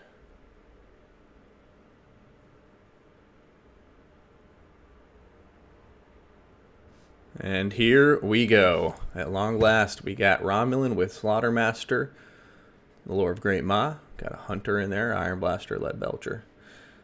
Got an Ice Witch with Lore of Ice, Patriarch, a couple Winged Lancers, some Bear Cab. All the good stuff.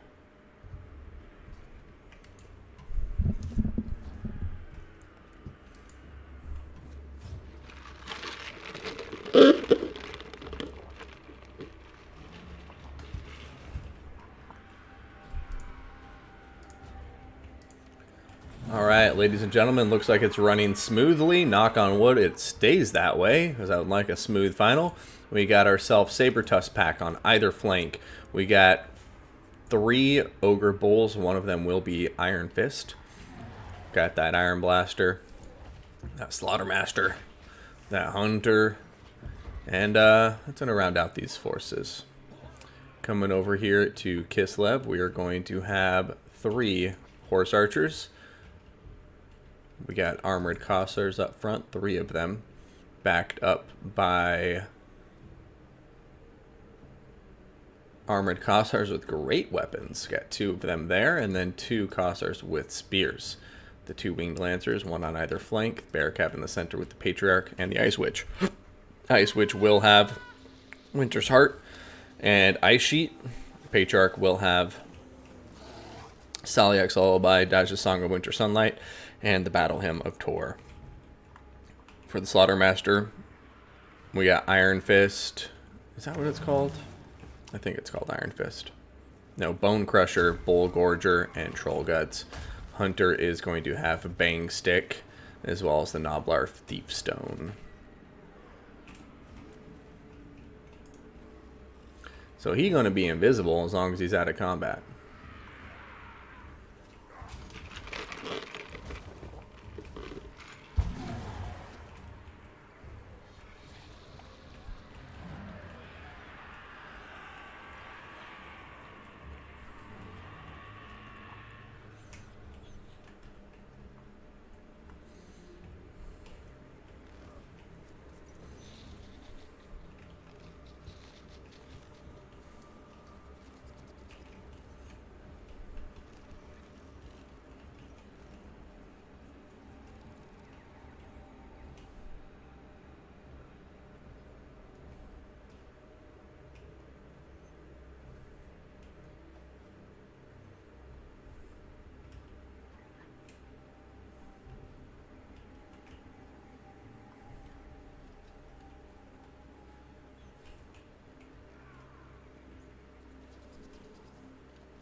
Don't ask me, Slickback, but it's invisible. Magic.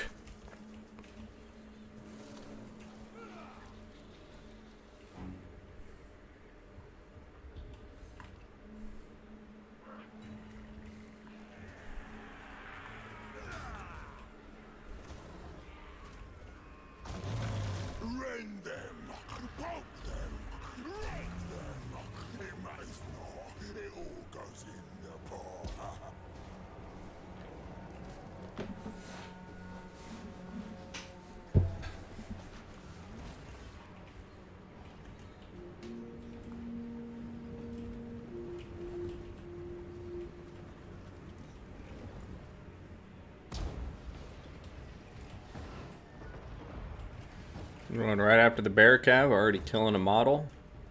It's definitely what I like to see. In terms of you targeting. I'm not happy to see bears die, obviously. They're so cute.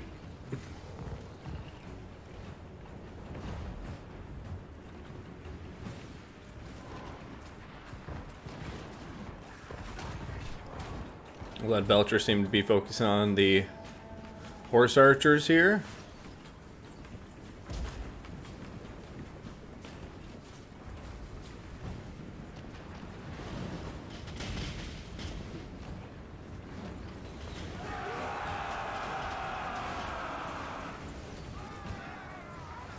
Cossars with great weapons coming out, smashing these Noblars.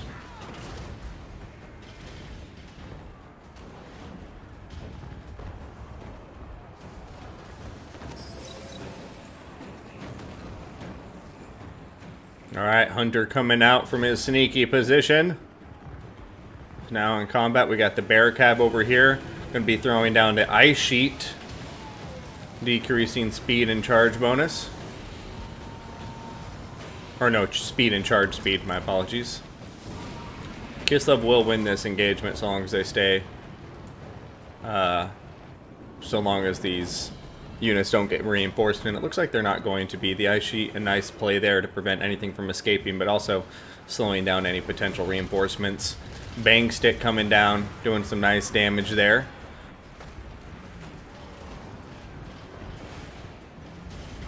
Lead Belcher's just continuing to lay down that firepower.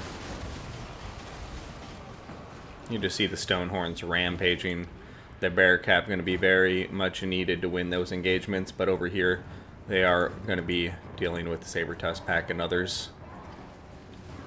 They're trying to run away from the Saber-Tusk pack right now, which is kind of a problem. I get that they're trying to come into the back line to shut down the Lead Belchers, but meanwhile, all of these bears have taken damage because they've been trying to run away from Saber-Tusk pack, which is really not a mistake you can afford to make. Over here, Lead Belcher's now firing into the bear cav, and just like that, bear cav really getting dragged down, and they were in a pretty good position, pretty healthy. They just didn't finish this engagement, and I'm a big proponent of winning engagement, getting that decisive victory, and then moving on, because right now, when he tried to drag these bears around, just look at them. They got completely torn to pieces. And with that, I think the Ogres have this in the bag, because the bear cab was a linchpin unit. Kislev is really going to have their work cut out for him to kill those two Stonehorns without him. Because the Stonehorns have 110 armor on top of them. I think both of them, yeah, 110 armor. So Stonehorn is, you know, they're named that for a reason. So these missile units aren't going to be able to do it.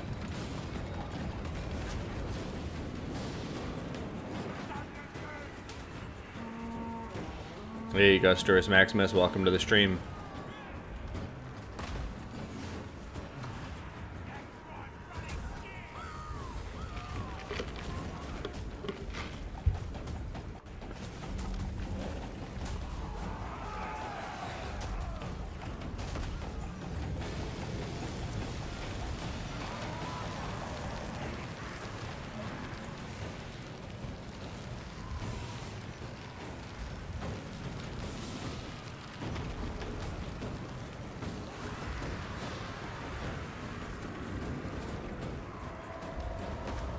Bang stick.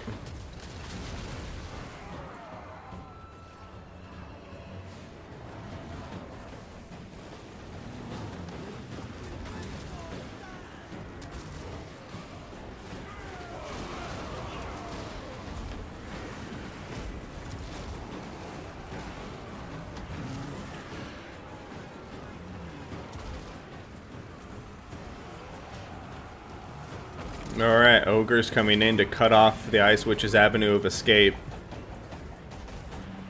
Bull Gorger going down on top of the Hunter, bringing his melee attack all the way up to 68. Weapon strength also significantly buffed.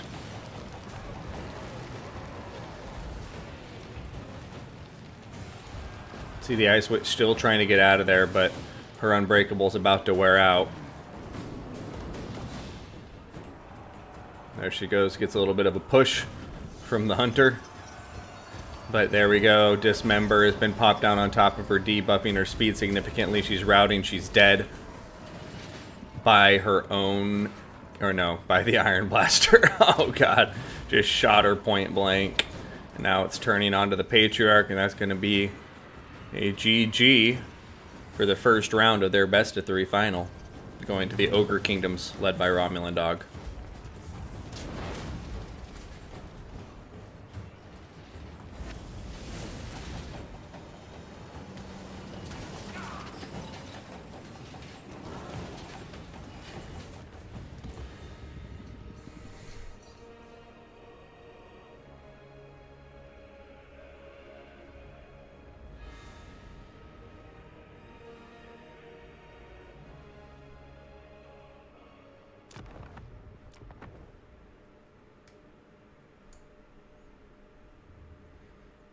Iron Blaster and the Hunter doing a lot of work.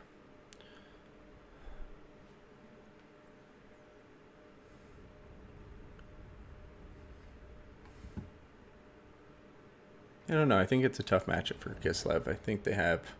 It's not unwinnable or anything like that, but it's definitely a tough one. I don't know how I like the Kossars with great weapons, to be honest. Hey, Milanan, I appreciate the follow. Really appreciate it. Welcome, Alex McCabe. Zero, good to see you. It's all Ogre. It doesn't do a ton of damage, but it does disrupt units a bit. And if there's blobbed up on each other, I think the damage is worth it, McCabe. But it's not a ton of damage for sure.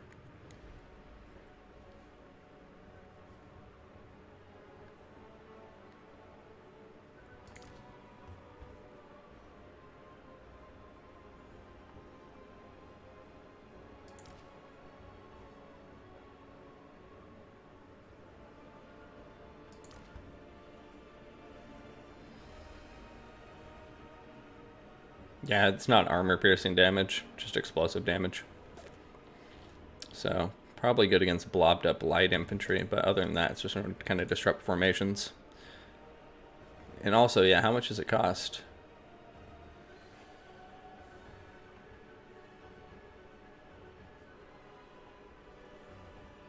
It's probably like 150, I would imagine. I don't know. I think like at 150, there's probably an argument to be made that you can get easily 150 value off of those explosions. Because if you kill one Noblar with it, boom, that spell technically paid for itself, right?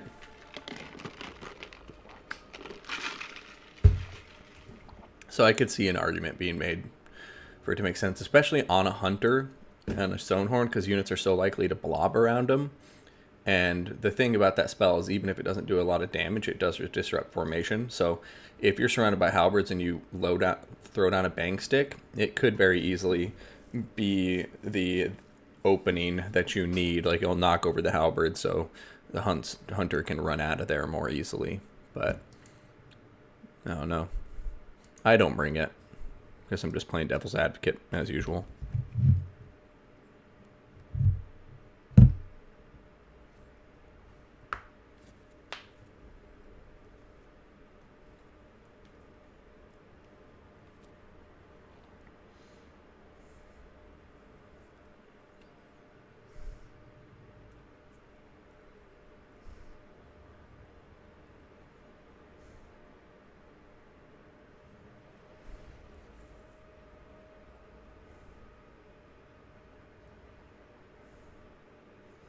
A bit like Whip of Slaanesh, yeah.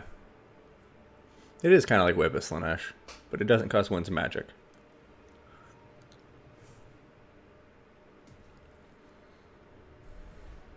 If it's 100, I'd say there's a strong case for it being worth it. 150, debatable.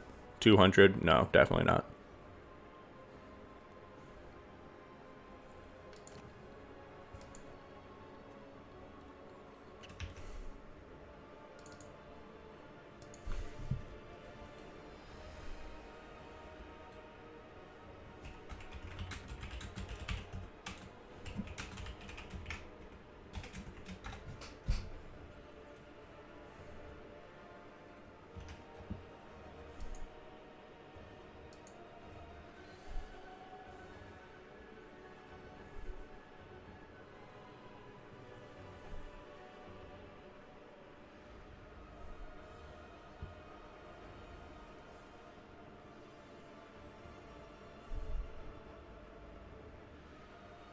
Right, looks like we got corn from Romulan Dog. Because this is the blind, or no, it's not the blind pick. If it goes to a tiebreaker, it's a blind pick via the generator, courtesy of BBB Sentencia, who is a absolute saint. Thank you, BBB, and everybody else involved with making that blind faction pick generator.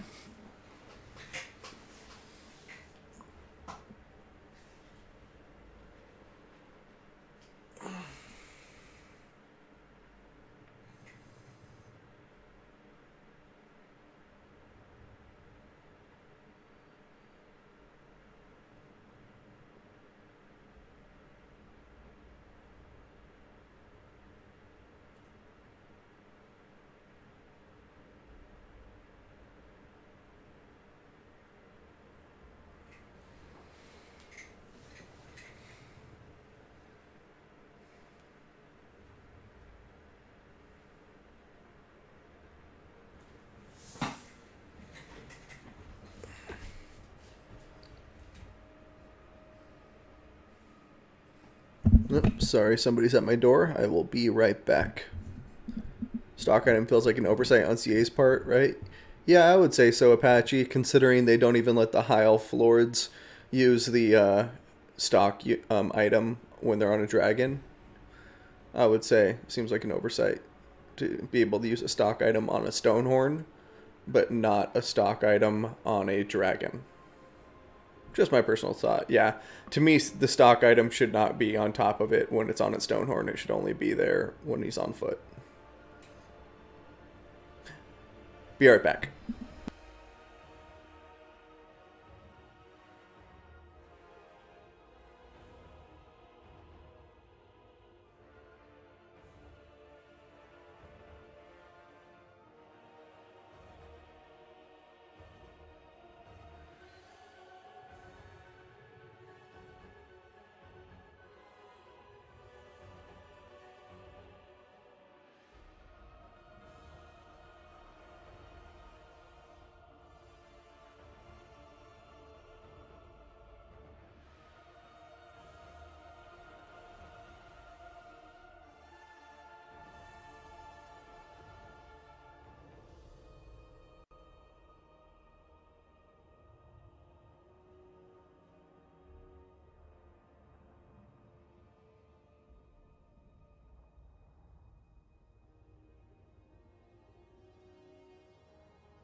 All right, whoa, we're back right in time. Thank goodness. Starting with our red player, we've got the Ogre Kingdom up. Dr. Jellyfish. We have Saber Tusk pack. Looks like 1, 2, 3, 4 on either flank. So 2 on either flank, I should say. 3 Noblars. Got Ogre Bulls up front. Got 2 of them. Got 2 Man-Eaters and a single Lead Belcher. Going to have an Iron Blaster. And then we're also going to be looking at a Slaughtermaster of the Great Maw. Going to be bringing Belly Slapper and Blood Gruel for the passives, as well as extra ingredients for that active augment. We got Bull Gorger and Troll Guts for the magic, and that's going to round out this troll army. And of course, we do have the Stone Horn with the Harpoon Launcher. For Khorne, 1, 2, 3, 4, 5 excuse me, units of halberds. Should have saved that burp for a Nurgle battle. We got 2 units of Spawn of Khorne. We got ourselves some Flesh Hounds of Khorne. It looks like 3 of them deployed further back. And then we're going to be seeing a Herald of Khorne on top of a Blood Crusher. He is going to be bringing Foe Seeker, Locust of Wrath for the plus 40 melee attack, the Hellblade, of course, and Revel and Slaughter. He's a monster. We're also going to see 4 Chaos Furies, 2 of each in the rear flanks. That's where the points were missing. I was like, where did he spend the rest of his money? So we have 2,200 gold worth of Chaos Furies in the flank, in the back rear. Going to be relying on them to help tie up the ranged units, I imagine, from the Ogre forces here. Interesting formation too. Ogre Bulls and Noblars in the back, while Saber Tusk, Cannon, Stonehorns, and Man-Eaters are up front. So definitely going in with the ranged units first by the looks of it, saving his infantry for the back line cannon fodder to come out when he needs them to plug gaps. But we'll see. Both of these players approaching this battle, and I mean, the Ogre build, very conventional. The Khorne build, not what I'm used to seeing, but I think it's got really good potential here, especially with the Halberds and Chaos Spawn. I like that combination a lot. Unbreakable Chaos Spawn to support your 5 Chaos Warriors with Halberds. And then we do have the Furies in the backline, which they're going to be critical here. Because 2,200 points could have been spent in a lot of different places. You could have gotten another Flesh Hound with some other toys. You know, there's a Flesh Hound with a Exalted Bloodletter, or whatever they're called, the Herald of Khorne hero unit.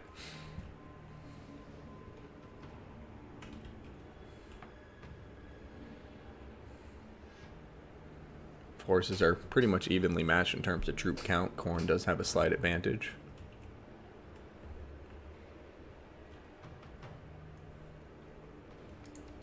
Just power line with large units hidden in the back, which I like because he knows more than likely going to be dealing against an Iron Blaster. I don't think I've seen an Ogre army without an Iron Blaster, and Lead Belchers to be sure. So just going to let his slow infantry work its way up, and then I imagine pull out the Flesh Hounds and the Herald of Khorne afterwards.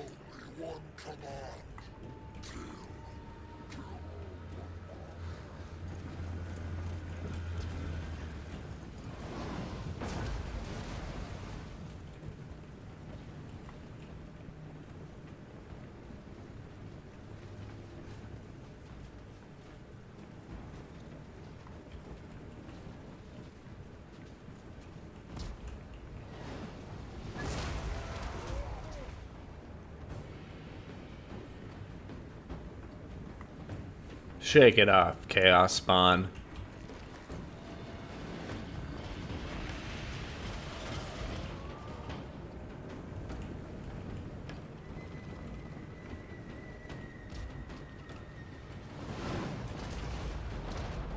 Nice targeting there with the Iron Blaster on that shot. Like to see them shooting down the line rather than head on.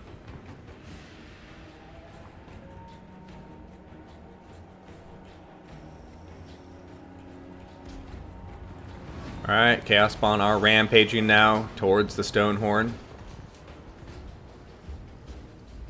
One of them's going to go down there to the Man-Eaters by the looks of it. Both Chaos Spawn are now rampaging. I do think I would have liked to have seen them being walked up while the Halberds were running, just so they could stay a bit closer, because now it does look to me like the Chaos Spawn may be losing big time here. But Saber-Tusk Pack going out for the charge, I think that was a mistake. Saber-Tusk Pack have no armor. 30 armor, okay. Well, plus 20 modifier on top of them. And they're going to just get trounced by the Chaos Spawn, and now the Flesh Hounds are going in there to add insult to injury and really seal their fate. Chaos Furies are pushing into the back lines. You can see, though, the Ogre Reserves are still ready to go, ready to be deployed. And over here, though, we're going to be seeing the Chaos Furies coming in to tie down the Man-Eaters. And it looks like the Flesh Hounds are going to be able to get through. Excuse me. Into the back line there. Chaos Furies are being banished, but I think their whole purpose is just to buy time. And it looks like they may be doing that now. Halberds are pushing into the back lines. Not a good sign for the Ogre Kingdoms. However, we still have the big players here. The Stonehorn, the Slaughtermaster, and the Iron Blaster. So we can't count them out yet. Dr. Jellyfish trying to see what the angle is going to be here, but it looks to me like the Ogre Kingdoms are... They're in a really strong place in the balance of power, so I guess I'm just misreading it perhaps, but to me it looks like Khorne is doing pretty well right now. Saber-Tusk Pack going down. He's gotten the Man-Eaters tied up in a lot of the engagements here. You can see the Lead Belchers look like they might even begin to waver and rout here, and the Halberds, yeah, are just dragging these forces down. So the Chaos Halberds, super powerful, and as long as they can keep a few of them alive with the Herald of Khorne, they have the tools to win this fight. Herald of Khorne focusing on the Iron Blaster, as you can see here. He's going to be doing some nice damage. Yep. Chaos Furies are crumbling, so they just, yeah, they got banished. Otherwise, they would have been able to chase off the Lead Belchers, but I think the Ogre Kingdoms are going to be able to save them now. So that's a big pickup there for the Ogre Kingdoms. Losing them would have been a big deal, but the balance of power now is very much in their favor still. And I guess it's just the Stonehorn and the Slaughtermaster. Over here, Flesh Hounds coming in to dive into combat against the Man-Eaters, and so is the Herald of Khorne. That combination should be enough to win the engagement. We will see, though. Over here, Halberds in combat with the Slaughtermaster.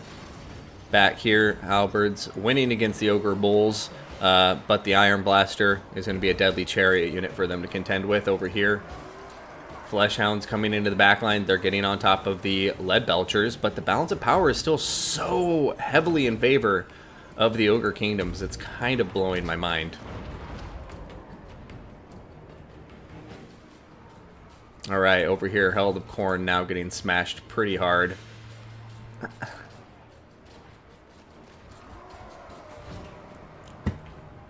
Why is the balance of power so heavily against them? I guess it's just, yeah, firepower still on the battlefield maybe. But there's still quite a few Halberds here. Slaughtermaster coming in hot, though. Lead Belchers should be going down for the count, though. Flesh Hounds and Herald of Khorne down there. There they go for the rout.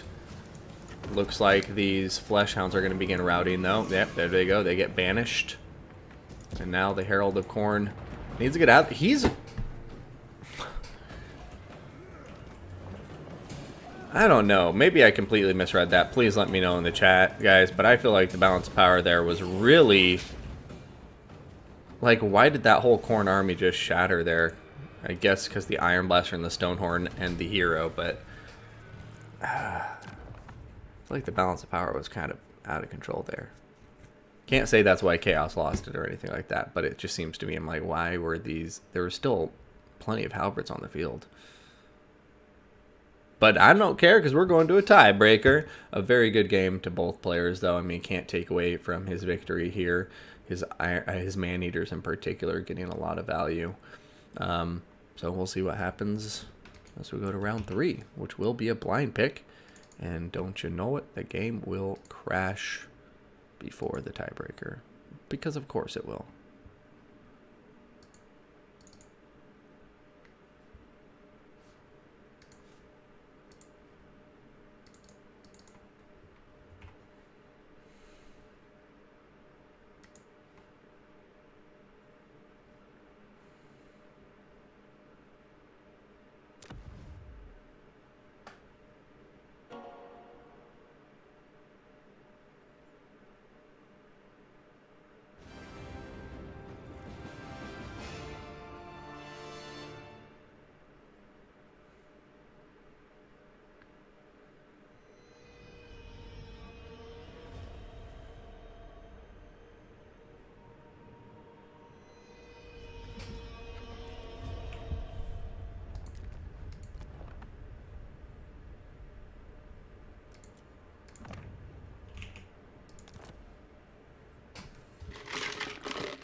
Oh my god. Sorry, somebody else is at my door now. Last time it was some Mormons. Let's see who it is now.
Slaanesh and Grand Cathay, me oh my.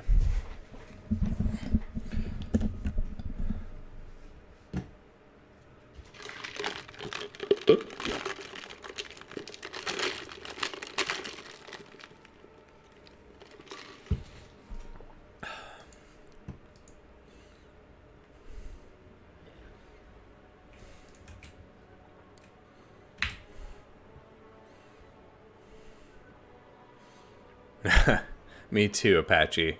Slaanesh versus Cathay. We have not seen that matchup today. I don't think we've seen any Slaanesh today. I think it's the second time we've seen Cathay, so excited to see.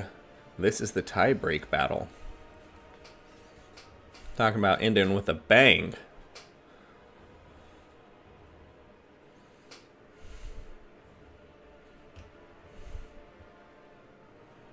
I do like Cathay versus Slaanesh.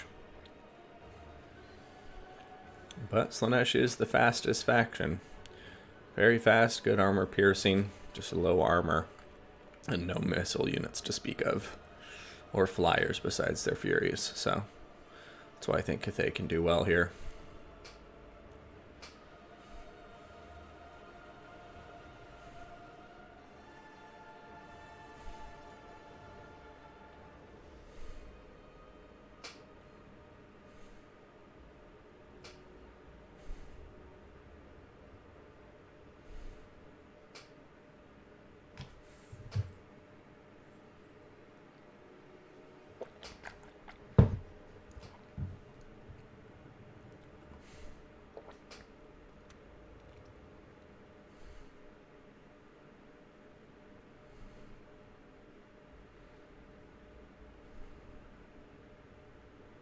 Dr. Jellyfish has readied up.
Shooting a message over to Romulan. Remind him about the timer.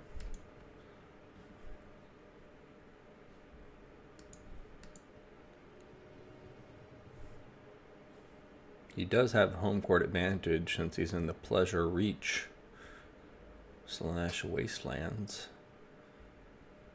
But Cathay is charged out there, feeling ready to resist the temptations and slaughter some sensual demonettes.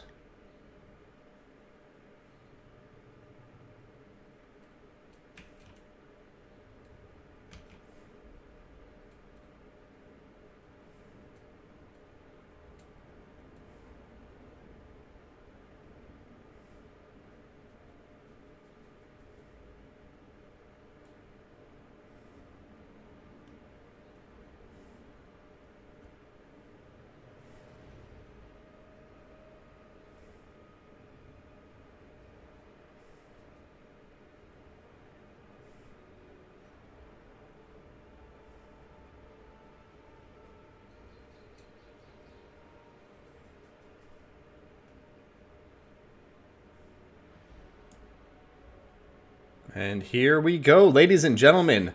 the tiebreaker, the ace match, round 3. Match point for these two fine players. And we're getting to it now.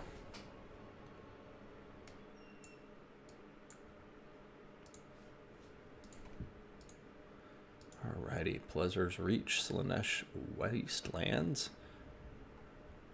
We'll check out these armies once we get in.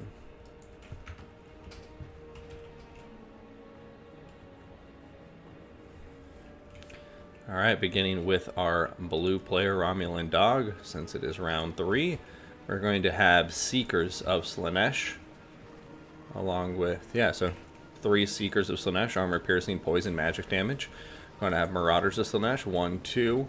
We're going to have 4 Marauders of Slaanesh with the Hellscourges, so the shielded variant. Exalted Demonites of Slaanesh. We have some Fiends of Slaanesh, perhaps the coolest animated unit in Warhammer 3, in my humble opinion. They are really sick. Oh yeah, they're so cool. We have some Chaos Furies up in the air, and then we will have a Herald of Slaanesh, Lore of Shadows on top of a Chariot. Going to be bringing Soul Siphon, Arcane Conduit, Smoke and Mirrors, of course, add that extra speed.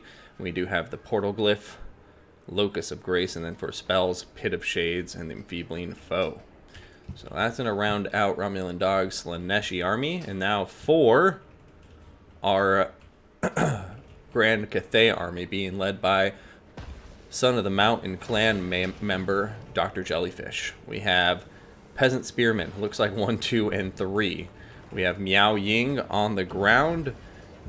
Yeah, there she is. She is going to be bringing Earthblood as well as Talons of Night. I love this combination. She also has the Wrath of the Storm, Life Bloom, Disdain of the Dragons, and Arcane Conduit. Got 2 Terracotta Sentinels in case you missed them earlier. And then we have 2 great Longmail Riders up in the air, supporting a Sky Junk and a Sky Lantern. Now this army is dope. I usually like to bring a little bit of the elite halberd infantry here, but this army clearly going for the peasant mob terracotta tanking. Since he doesn't really need to worry about any range units, you know, he can just dance around and slaughter things to fulfill the ground unit. And then going to be getting that yin-yang bonus by having the Sky Junk and the Sky Lantern nearby. This, I'm not saying it doesn't look like High Elves. Well, yeah, no, it... The Spearmen... Okay, these are all Peasant Mob. This isn't High Elves. These are Bretonnian Flying Pegasus. These are Dwarven Barges. And the single entities in here, I guess you could say they're like tree men, like an elf build. But yeah, I don't know. Like, they're different enough to where this does not feel like elves to me. Feels more like an Empire faction, I guess. I would say a Bretonnian Empire faction. It does feel more human than elf, besides the elite halberds. All I know is I'm happy to see him versus Slaanesh here, because this is going to be an interesting matchup. Great Longmail Riders going to be great for clearing out those Chaos Furies, no doubt.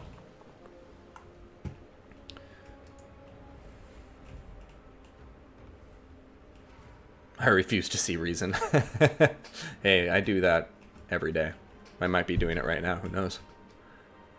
I do have to say I would like to see, well, I don't know, Pit of Shades, there's no elite infantry, so that is going to be trouble, but it will definitely be able to eliminate the Peasant Spearmen. But yeah, other than that, it's going to be pretty useless. But Enfeebling Foe going to be invaluable here, especially against these Terracotta Sentinels to debuff their melee stats.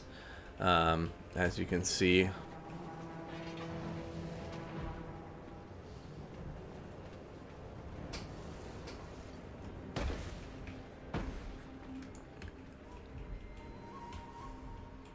alright, it gets that melee defense bonus when, you can see its defense is at 30, but when it was nearby the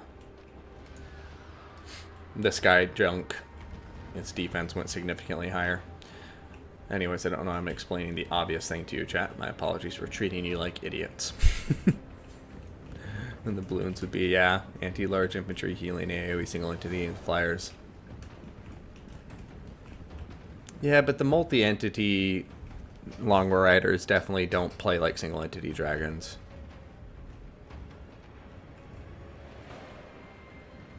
Alright, you want to see these guys getting back over.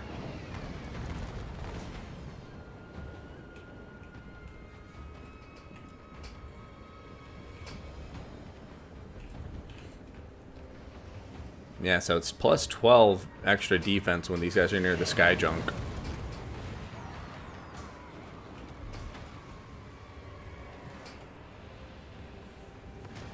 Chaos Fury summon.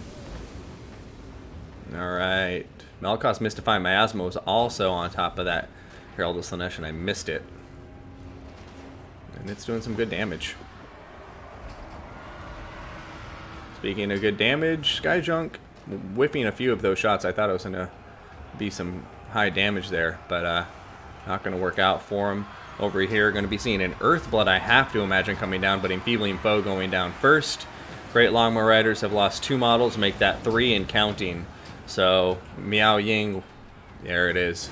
Would have liked to have seen that a little bit longer ago before those models went down. But over here, we're going to be seeing the Peasant the Peasant Long Spearmen now getting charged by the Demonettes as well as the Marauders of Slaanesh with the whips. Terracotta Sentinels coming out, going right into the Herald. Miao Ying staying down on the ground with them for now. Over here, Pit of Shade's going to come in, and that's beautifully placed here by Romulan. You can see it's going to catch both of those Peasant Long Spearmen. Over here, Dragman Longbow Rider's going to eliminate the remaining Chaos Furies. No surprise there.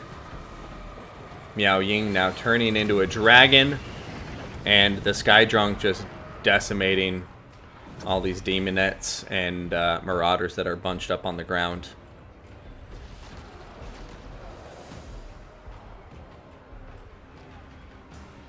Alright, so at this point, it's going to be how does Slaanesh deal with Terracotta Sentinels? Would have liked to have seen some of the Marauder Spears, to be honest. Yeah, and it's out of range for Harmony, which is another thing I think Dr. Jellyfish needs to remember. Like, get this Sky Junk and Sky Lantern, just plop them over here, you know? Get these guys sitting on top of your Terracotta Sentinels and the Great Longbow Riders, because that melee defense bonus they get from being next to each other is just invaluable. You got to keep those stats up.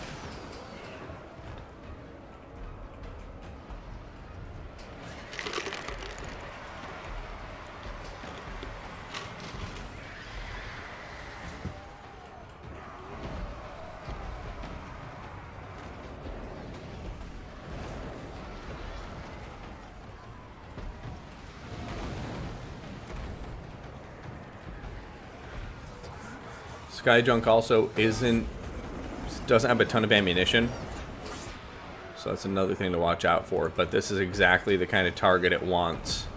There's a bunch of bunched up infantry on top of a Terracotta Sentinel. Pit of Shades coming down. Wait, is that a Pit of Shades? No! Talons of Night. Hell yes. Dragon Talons coming in here. Grabbing himself some Slaaneshi Marauders. Pulling him back into the Nether Realm.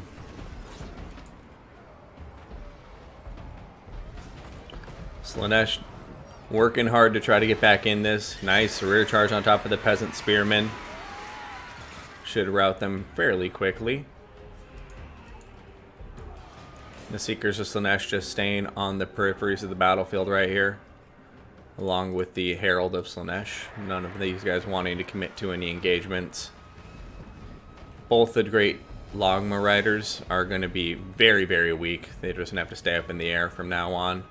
But the Terracotta Sentinel's doing just fine. However, it really is going to be just a huge Slaanesh army trying to surround and drag down this Cathay army. And holy hell, those Peasant Long Spearmen like really do that much damage to those Seekers of Slaanesh after a rear charge? Nakari does have regeneration, I believe, when he's in combat.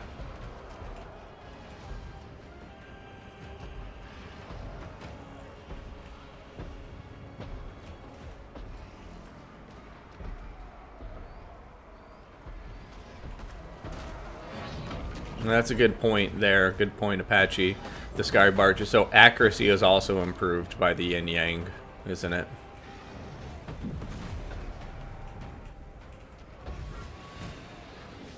Once again, you need to get those sky barges in range of the Terracotta Sentinels. When they're not in range, that is so much value that is just not being had for your melee units.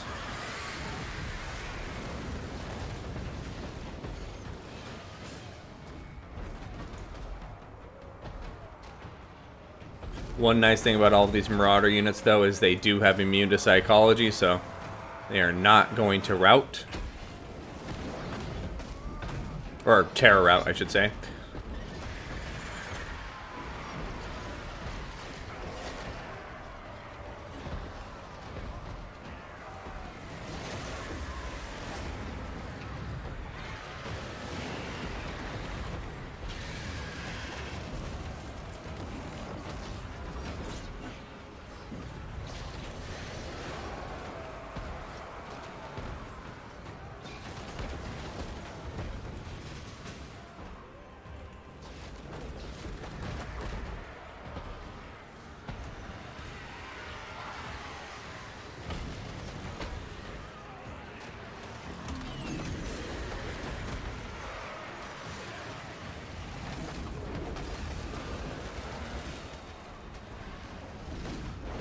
The Fiends and the Seekers are both AP, and I think both poison as well.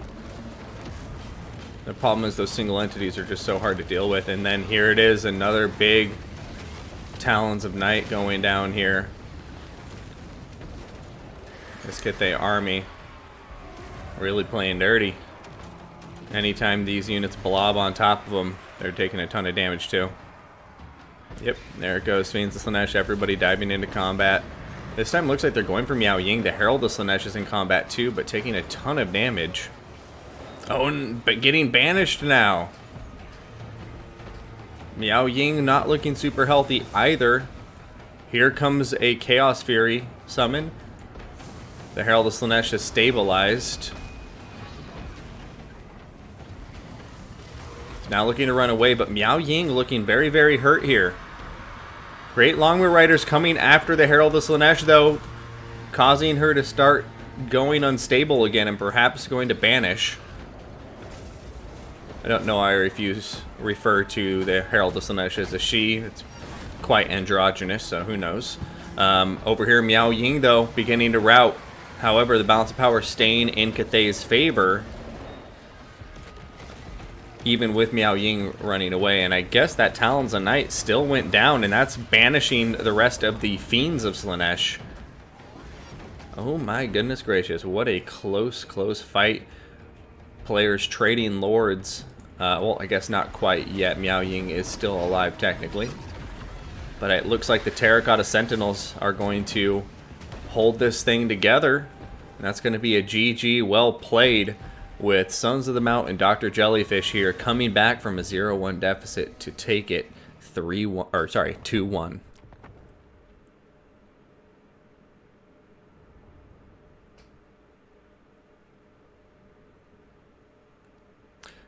Fiends, no. The only anti-large units I want to say in the Slaanesh roster, and I'll have to confirm, are going to be their light cav has a bonus versus large. Their seekers, or their keepers of secrets, have bonus versus large. They're anti-large.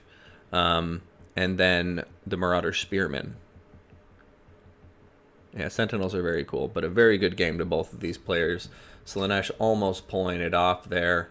Terracotta Sentinels and Miao Ying doing wonderful work in the Sky Junk. Once again, really getting good value there on display. Sky Lantern too.